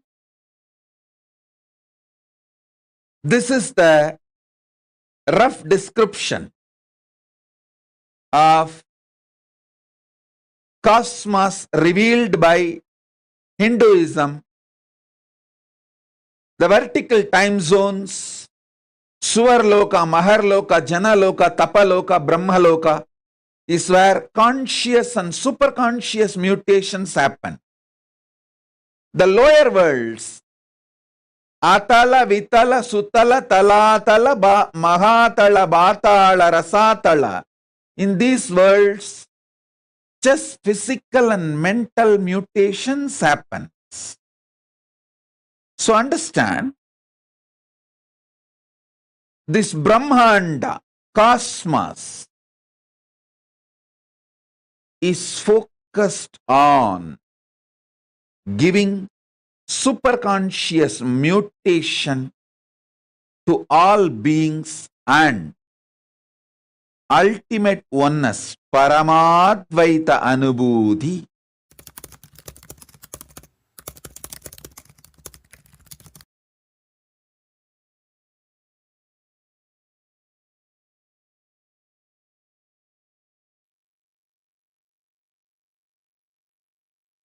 Vaikuntha, Kailasa exists in oneness, same time zone, and all the Trinity, Brahma, Vishnu, Rudra, are all in oneness with me, Paramashiva.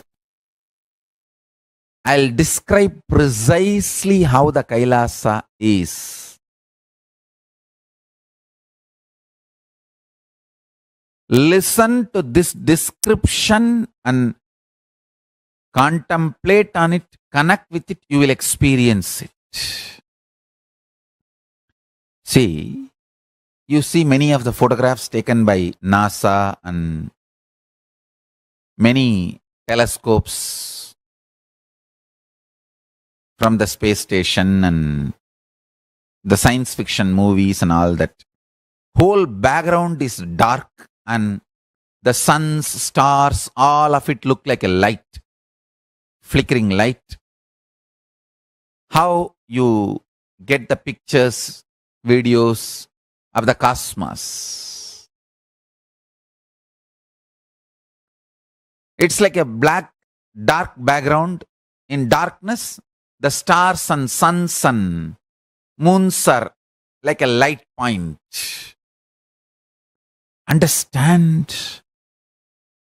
Kailasa is just the other way. Full of light. Extreme light. All the stars, everything looks like a dark spot. Small, small, small flies. First, visualize how this Bhu Mandala looks.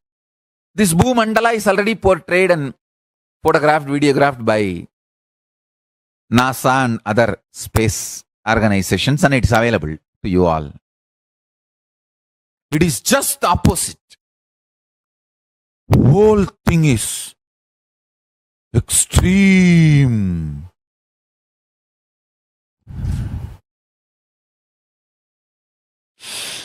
Extreme light. Understand? Even if you try to visualize this, your third eye will open. It will start just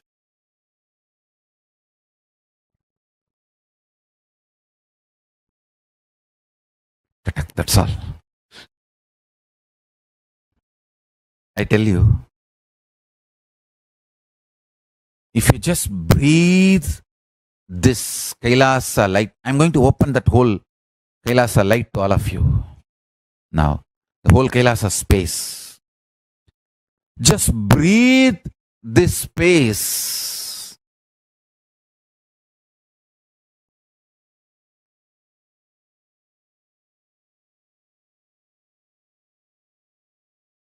First, the Parama is the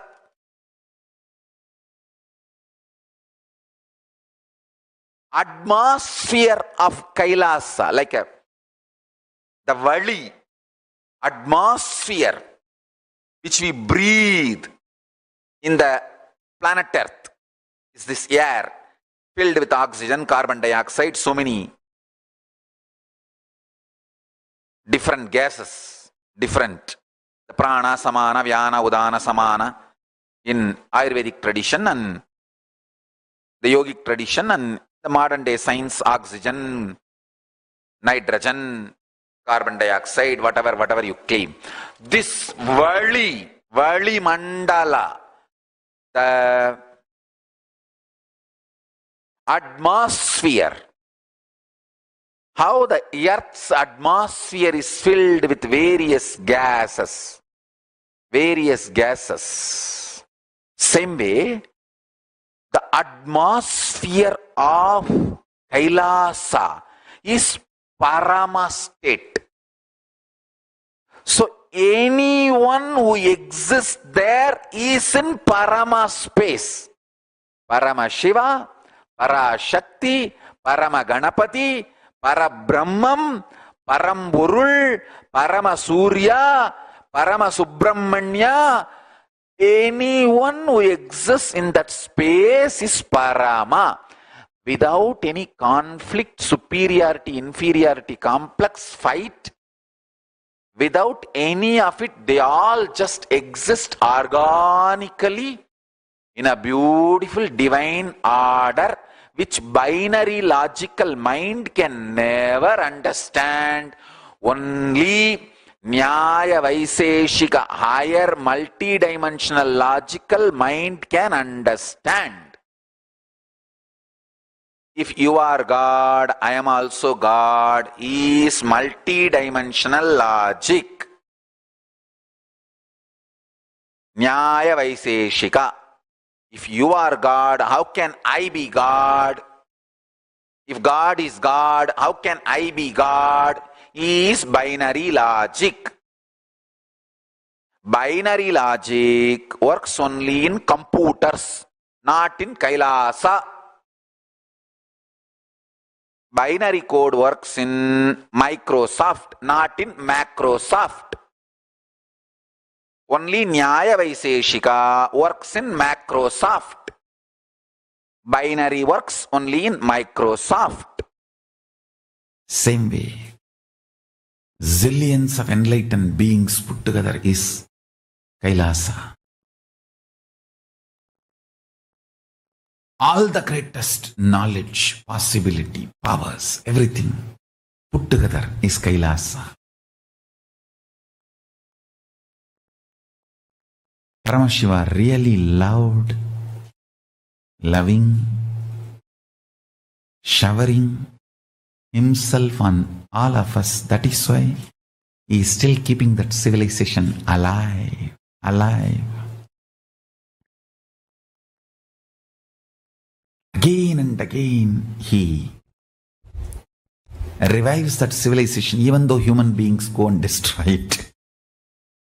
By their ignorance they get swayed and destroy. Then again he revives.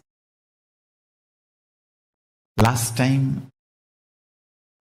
he revived by coming to Madurai as Sundareshwara, and with Meenakshi, Parashakti Parvati, he revived the Kailasonnata Dvatashanta Shyamala Pita. Now he saw again the need for revival once more has arisen. The need for revival has happened, is again here back to revive the enlightened civilization. I'll give you the time, the whole sutra. Thought current. Enlightenment means manifesting the state of Paramashiva, unclutched nirvana, nirvigalpa, Suddhadvaita Swarupa Samadhi.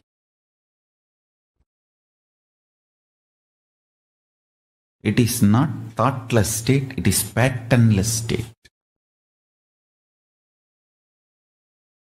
Thoughts are different, patterns are different. Thoughts may come from patterns, but thoughts themselves are not patterns. The patternless state of Nirvikalpa Samadhi.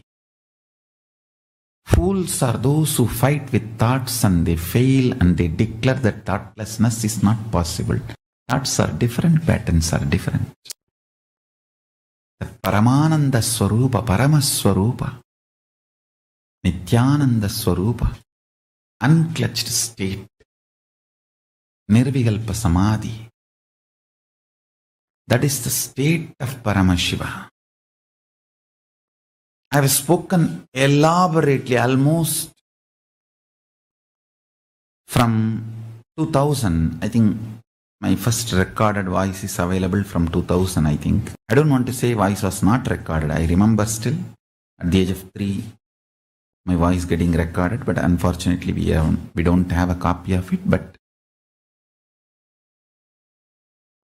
whatever our archives could collect from 2000, we have my voice recording. From 2000 to 2009, 9 years, I was speaking only on this subject because fundamentally people need to experience the state of Paramashiva, like through Kalpataru, Ananda Spurana, Nithyananda Spurana, Bhava Spurana, Bhakti Spurana, Yoga Spurana, Jnana Spurana, Shakti Spurana, Atma Spurana, Aham Spurana, almost all the Spurana courses and programs. Around 21 Spurana courses I have done, Shakti Spurana, all of them, including Kailasa's initiation, all of them. Kailasa's initiation is fundamentally initiating you into the Nirvikalpa Samadhi, unclutched space. Almost 9 years I spent initiating millions of people. Every nook and corner of the world. That 9 years, the way I traveled all over the world to reach out to people. Organization was started in 2001 in Tiruchengodu, but my public life started in 2000 itself in Tiruvannamalai, doing the Chandi Homa in Tiruvannamalai, Rajarajeshwari temple, which is just in front of our ashram. Those days it was in our devotees' hands. From 2000 till 2009, I can say, I was working, creating millions of people to experience the state of Nirvikalpa Samadhi, state of Paramashiva.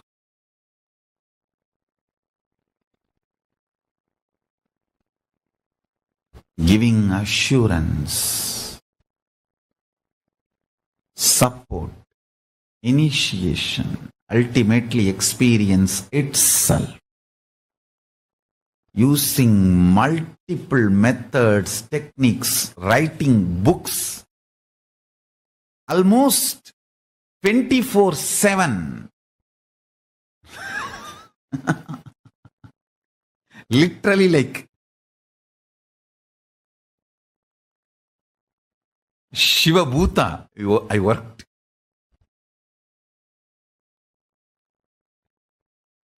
The valor with which I used to work in those days.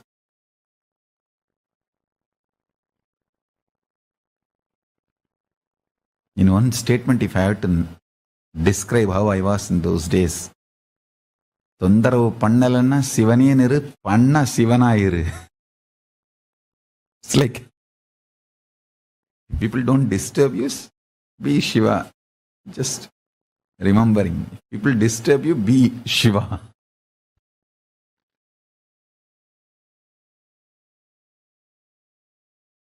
Just experience Kailasa because it is too beautiful. And one of the important point is Kailasa does not have a gate.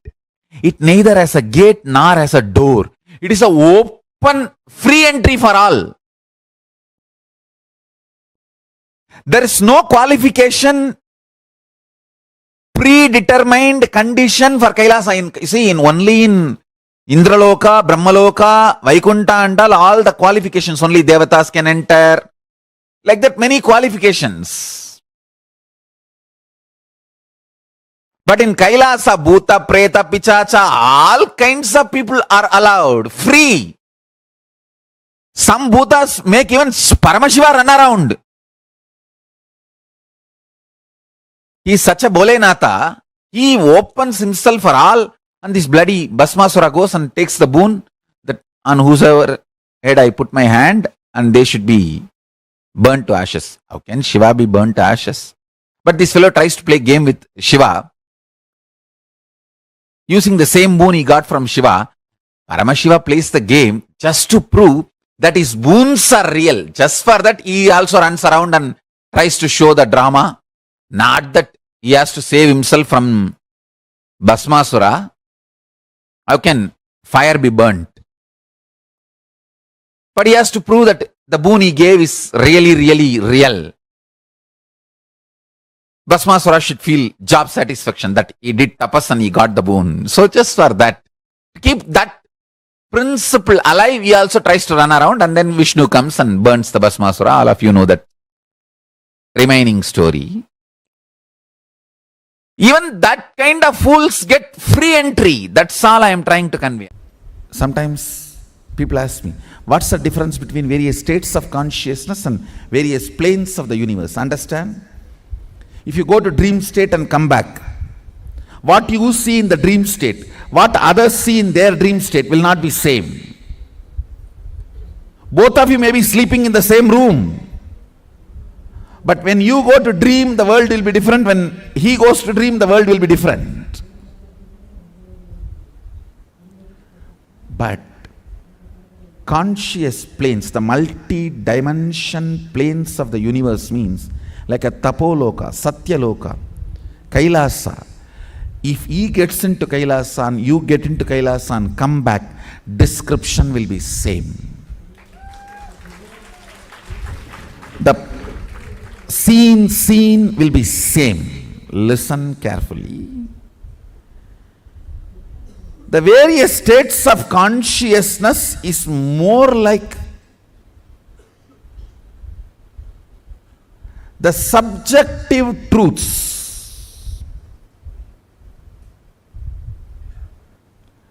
Planes of the universe means subjective truth becoming reality in the universal plane. Understand? How? Now all of you experience the same in this Jakrat plane. This wall is same for all of you. This mic is same for all of you. The interpretations about the mic will be different. The knowledge about the wall will be different. Perception about the wall will be different, but wall is same. Understand? Truth is same.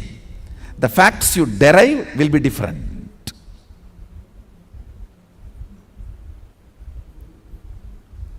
So this is the plane of Bhu. If you enter into the planes of Swa, Tapa, Satya, exploring those planes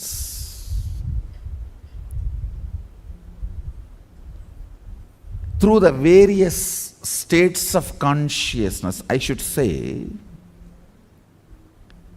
if we need to send a rocket to Mars, the fuel we need to fill is states of consciousness. If we need to reach Kailasa, we need to fill our being with Turyatita. The fuel is the states of consciousness. The place to reach the plane is those lokas. If you think in your life, grabbing, stealing from others is the best strategy for success, your identity in Patala gets strengthened. If you think the win-win is the best strategy in any deal, whether relationship or business, in every deal of your life, you also should win, other person also should win. The win-win is the most successful, long-term, peaceful, right strategy. Then, your identity in Swargaloka gets strengthened. If you feel no, giving up, Sarva Parityaga, Tyaga is the best strategy for all the auspiciousness in the life. Tyaga is the best strategy. The greatest powerfulness in the life, then your identity in Tapoloka gets strengthened. If you feel integrity is the best strategy, your identity in Satyaloka gets strengthened. If you feel integrity to Guru and the God is the best strategy. As I say,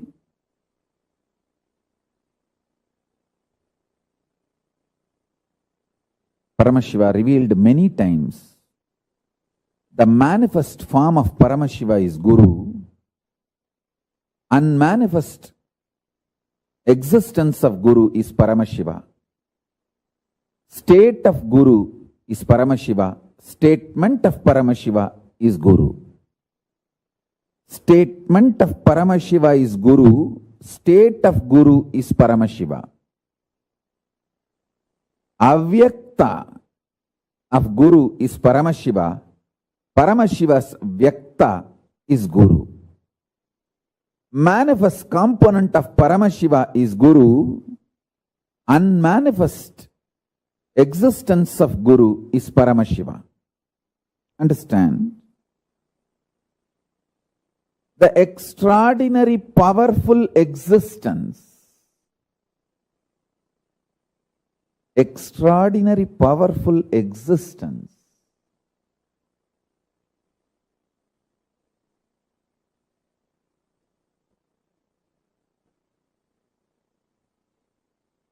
of Paramashiva in his avyakta, unmanifest, remains as Paramashiva. In his manifest, he becomes Guru. Some of the powerful cognitions I repeat, so it enters into your very core cognitions, your very being, your very core. That's the reason I repeat some of the right conclusions, the conscious conclusions you need to arrive. So let me give you the deeper truths now.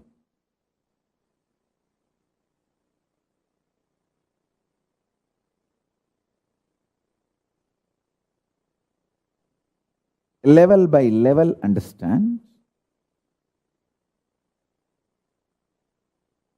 about your body.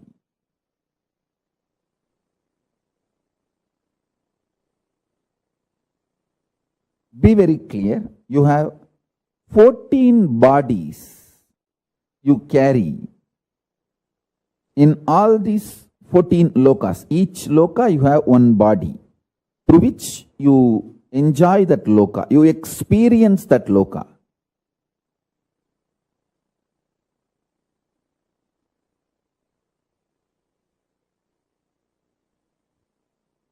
Actually, the body you carry is the base from which you enjoy that loka. So the body you are carrying now in this Bhuloka, where you are sitting and listening to me, this body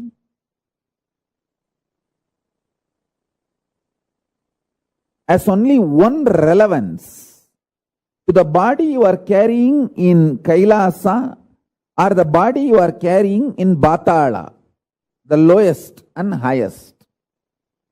The breathing which goes into you and comes out, the prana is same. The prana which goes into your body, in this body you are carrying, goes up to the body you are carrying in Kailasa and goes up to the body you are carrying in Patala. All these 14 bodies are stitched with one sutra, one thread called the prana functioning in you. Understand? These are the most subtle truths. if you start cognizing them, sitting with these powerful conclusions, you will start manifesting powers. Because they are so powerful, they manifest as powers in you. If you understand, the breathing you are doing now adds prana, life energy into you. That prana from Batala goes to Kailasa through your body. Understand? Now I am wearing 1 lakh Rudraksha. Little more than 1 lakh. Because this 3 Gauri Shankar Mala which I am wearing is each one of them 108, 108. This 1 lakh Rudraksha, this whole 1 lakh Rudraksha is tied through a thread. Same way, the body you are carrying in all 14 lokas are tied through a thread. One of the greatest blessing I had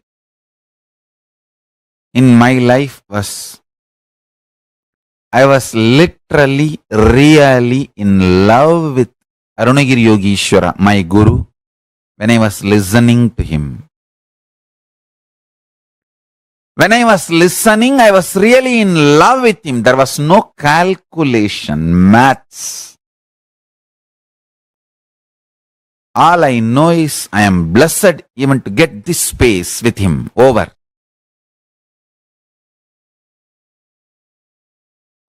And if my guru has said,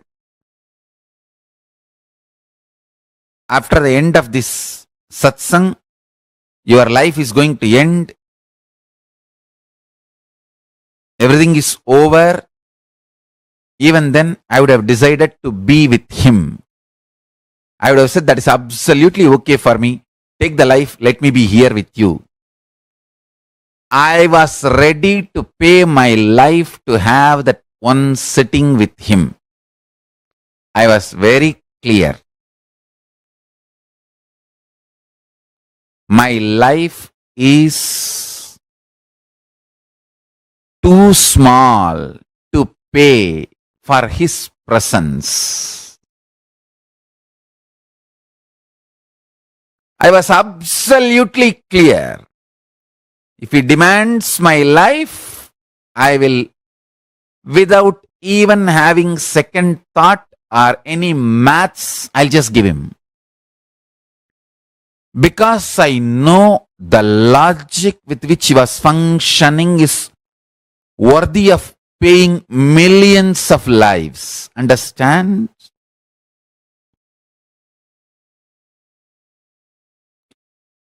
Every penny you acquire, you can enjoy till your this life. Every powerful cognition you acquire, you can enjoy as long as you exist. Accumulation of powerful cognitions is the most important life purpose. That is the most important life goal. That is the greatest life wealth. Understand? Whenever we are beaten, agitated, flare up, how our energy responds to ourself, world and cosmos and God. If that is based on powerful cognitions, you are living enlightenment. The logic with which my guru was functioning was absolutely delicious. It was absolutely ecstatic. I was ready to pay not one, multiple lives to him to receive that. understand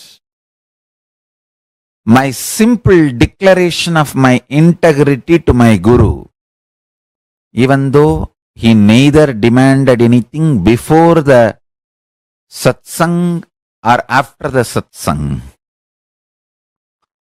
He just mapped Kailasa into my inner space, lifted me to Kailasa, brought Kailasa to me.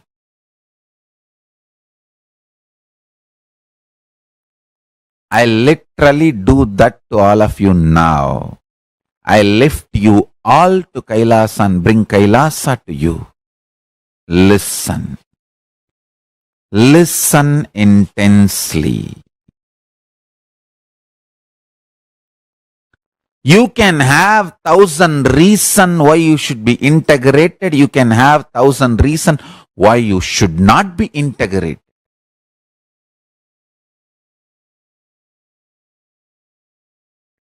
If you decide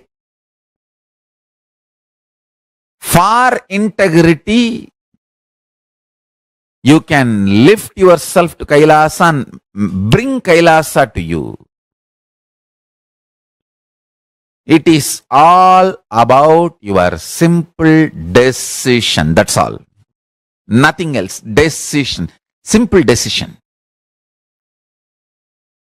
When you make simple declaration of integrity, the spiritual umbilical cord connection between you and Paramashiva is immediately connected.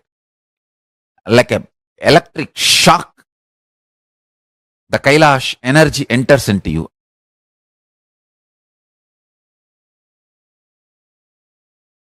Please understand, like how Mahadeva's Kailasha, he has instructed when people are sincere, give way, give darshan wherever they are. Because Tirunavukkarasa Swamigal is so sincere. Just in Tiruvayyaru, he had the darshan of Kailasa. Ravana may be powerful, devotee, because he is not sincere. He could not carry Kailasha to wherever he wants.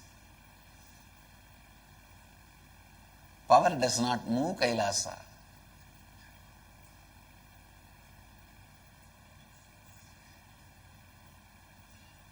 Many people try to take me through power to wherever they want, but I neither moved nor went. It can't move. But for many people, wherever they are, I went and gave them darshan.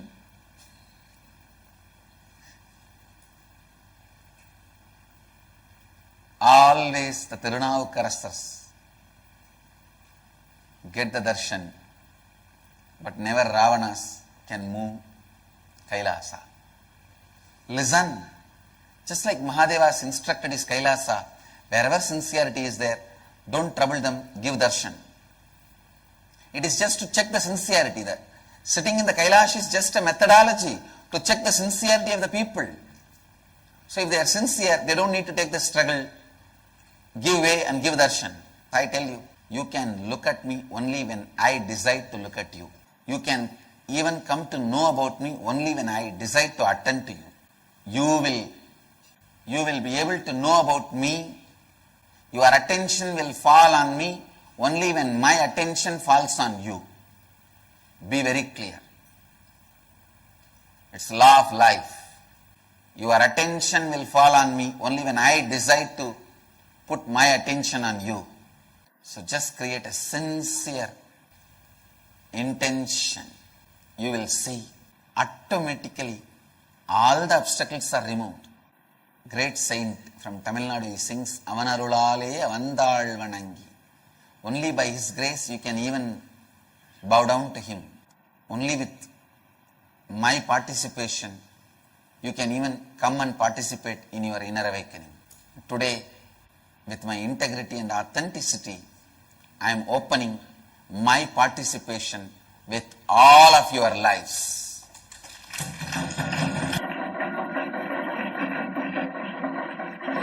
With integrity, authenticity, responsibility, I commit with you all make the sincere intention, I'll make it into reality. Listen intensely. First truth. Tell Paramashiva, I know you are real. Second truth. Not only Paramashiva is my first priority, he is the only priority. Third truth. Let my independent intelligence, consciousness, my will to feel good, bad, right, wrong, my individual soul exists only as extension of Paramashiva. Let me think what Paramashiva wants. Let me will what he likes. Let me live as his extension. Whatever is good as per Paramashiva, let that be good in me. Whatever is right as per Paramashiva, let that be right in me. Whatever is powers as per Paramashiva, let that be with me. Whatever is right as per Paramashiva, let that manifest in me. Om, Om, Om. Paramashiva is not just my first priority, he is my only priority. The Lord of all these multiverses, the ultimate of this universe, cosmos.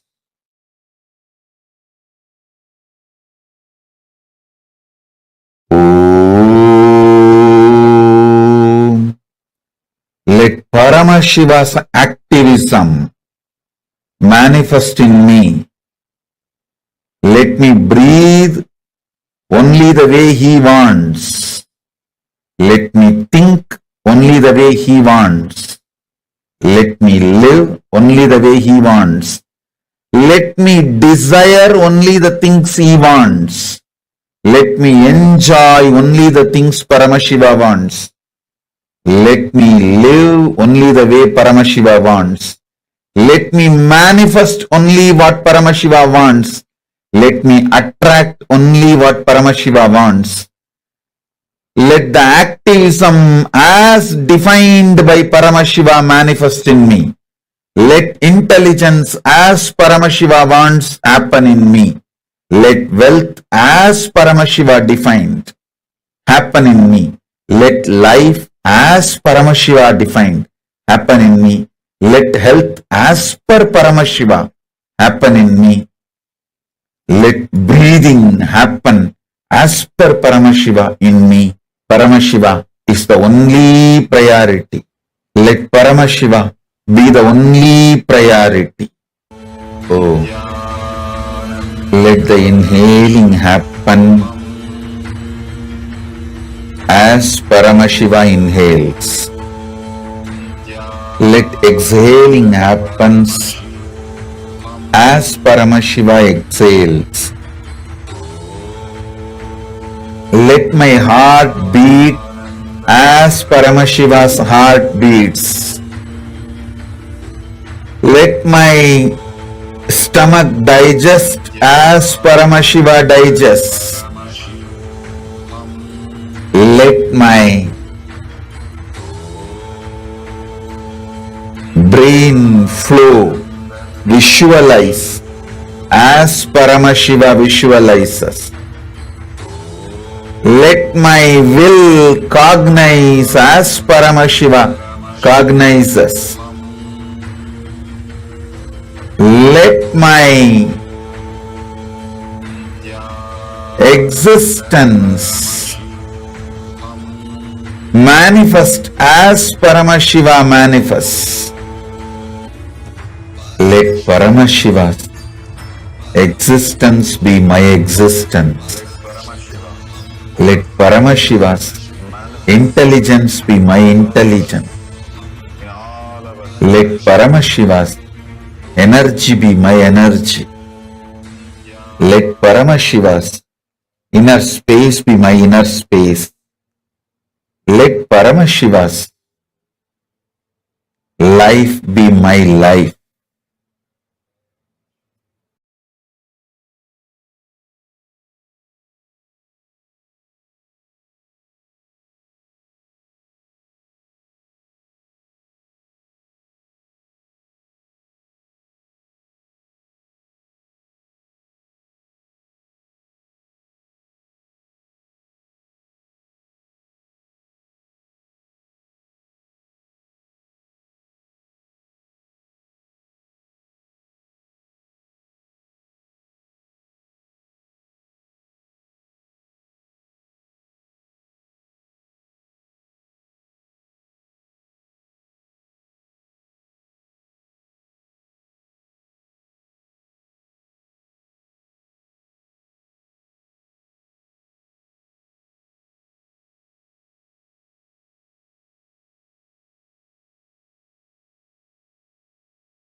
Nithyananda, to all the participants, that was a very beautiful session. Swamiji spoke on the Kailasa Loka. Well, a little to understand that we have 14 lokas, which is there in Hinduism, and each of these 14 lokas says that we have an existential reality. We have an identity in each of these lokas, and this is important for all of us to understand this our existence in this loka. See, we all saw how, like, what is the state of a leader and what is the status of a leader.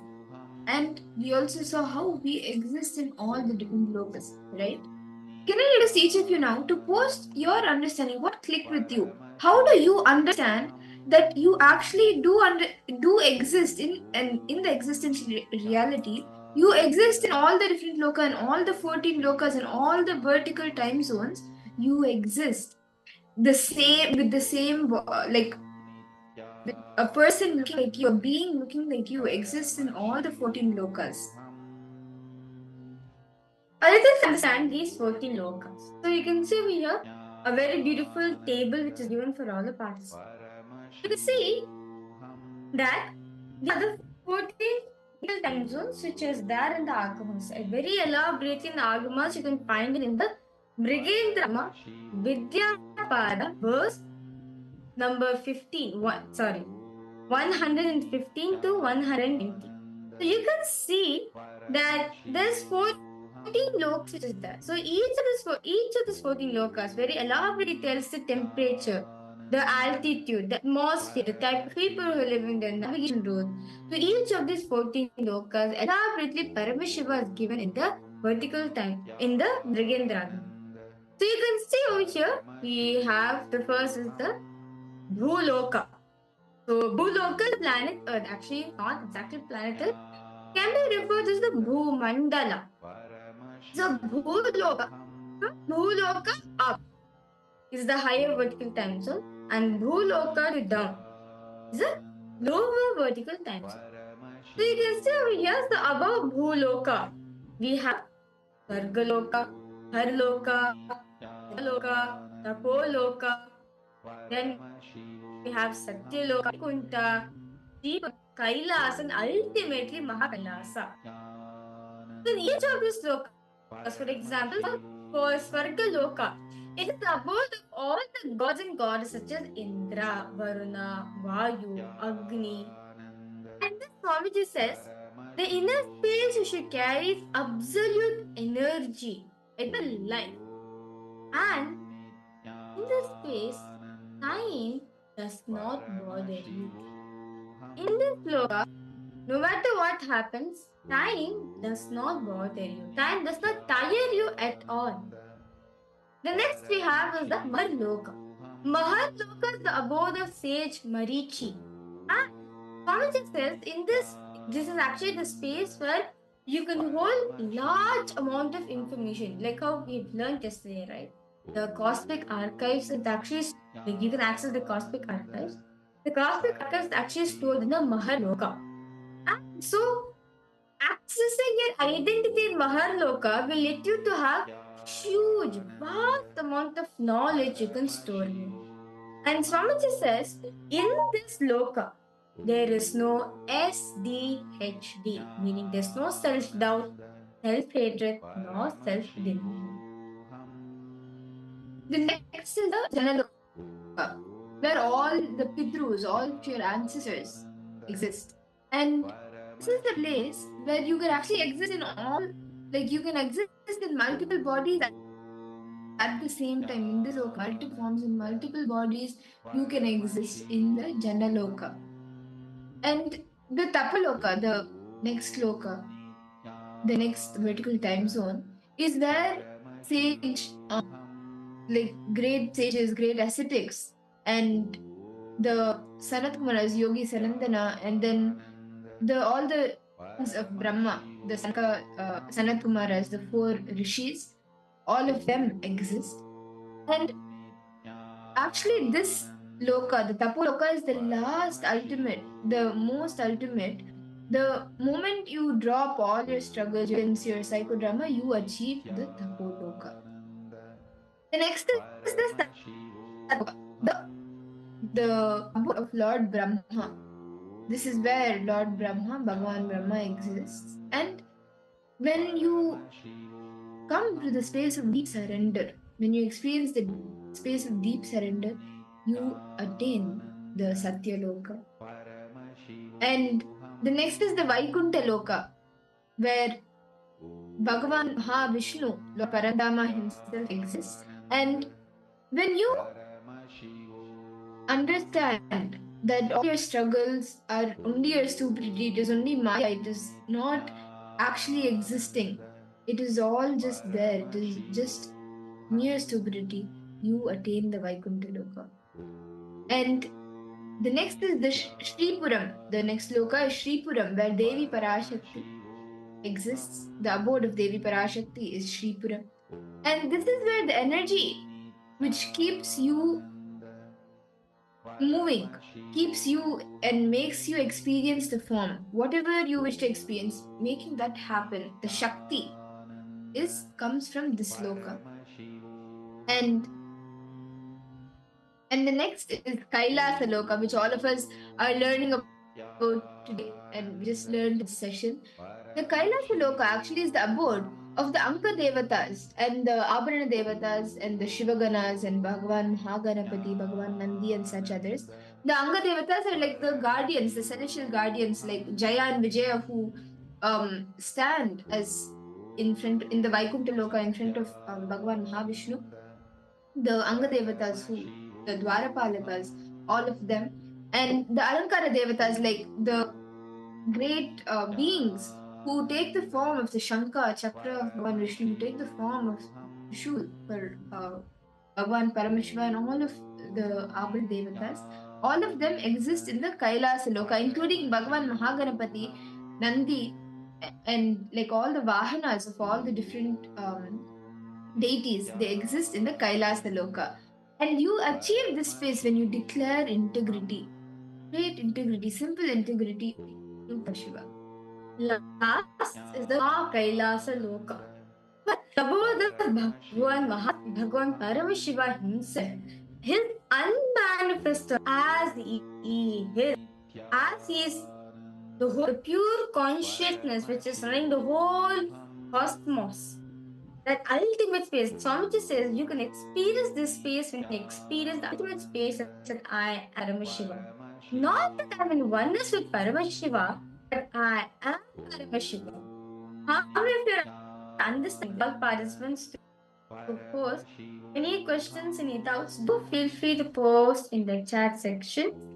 So this is a little to understand about the 14 lokas.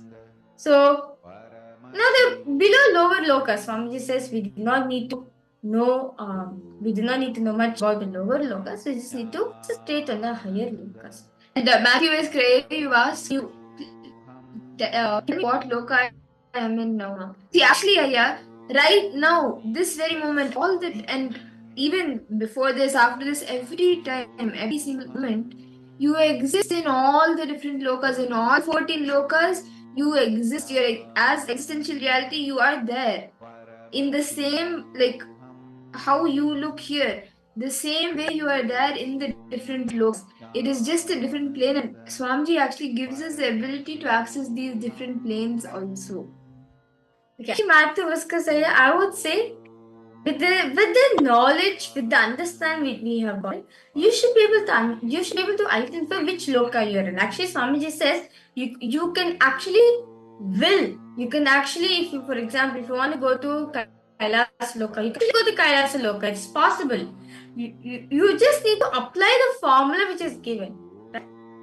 The inner space you should be carrying. You just need to have that inner space, you directly reach that loka. So yes. See, if you are in present right now, you are in Bhuloka. If you are experiencing deep space of oneness where only I am Paramashiva. You are in Mahakailasa, you experience you are Paramashiva. Literally this whole universe, this whole Brahmanda, you will feel you are the creator for it. You are the source for it. And like how Swamiji says that in each of these 14 lokas, you have an identity. Like for example, Swarga Loka is the Loka for all the gods and goddesses, right? For gods such as Indra, Vayu, Agni, basically Devatas. You do have an identity in Swarga Loka as in the Devata form. Understand, Matter Viskasaya and all the participants. Like how you are right in the human body, right? Exactly like that you are there in Swarga Loka, but in a Devata body, in a godal body, in a god's form. In the being of you that is there in the Swarga Loka, has experienced that aspect of being a Devata, that aspect, that consciousness of being a Devata, that being is there in the Swarga Loka.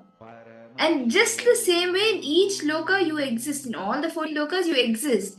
Just awaken to that space in that form. So in the Swarga Loka you will be like a Devata, and each of the lokas you will be in that space respect to that loka. Okay. So I would like to request to all participants.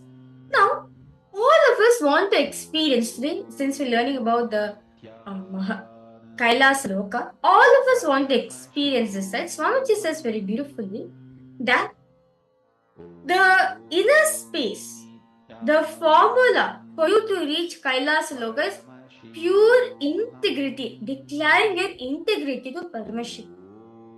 I now request all participants know, actually by writing down this exercise very detailed, you'll experience Kailasa Loka. Yes, smart to discuss it.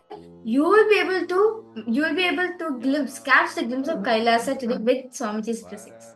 So request all of you to just sincerely write this. For example, now where you would want to spend your future.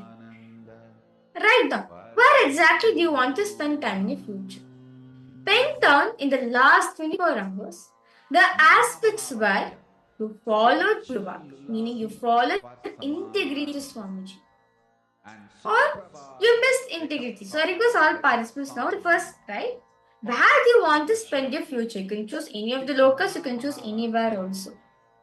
Now, once you have decided, now make two columns. One column where you are integrated to Swamiji, the second column where you miss integrity towards Swamiji. Just become aware of this, okay? We request all participants, it's not the last 1 week, just the last 24 hours. See, yesterday we all had the Vishesha Diksha. Today, were you integrated to the Guruvak? To the what Swamiji has said, okay, after the Vishesha Diksha, you should do the puja. Or Swamiji has been telling us to do every day the morning yoga. Today, were you integrated to that? Did you do yoga in the morning? If it is even Swamiji said to do the conscious snacking. Did you do the conscious snacking? Were you able to sit for it? All the places where you were integrated to Swamiji, integrated to the Guru, integrated to the Guruva, write that down and write all the places you missed. For example, if you missed yoga, write down that you missed yoga today. If you missed anything that you feel that you should have done to align to the Guru Bhakti that Swamiji has given, then write that down. Please take a few minutes. Just become aware of your actions. That's it. Just become aware. Literally, for doing this exercise, you will experience Kailasa Lokati. Let's now start. Please take a few minutes to write down. For samadhi and suprabhatam, wake up call, wake up song for Paramashiva, for Paramashiva to manifest.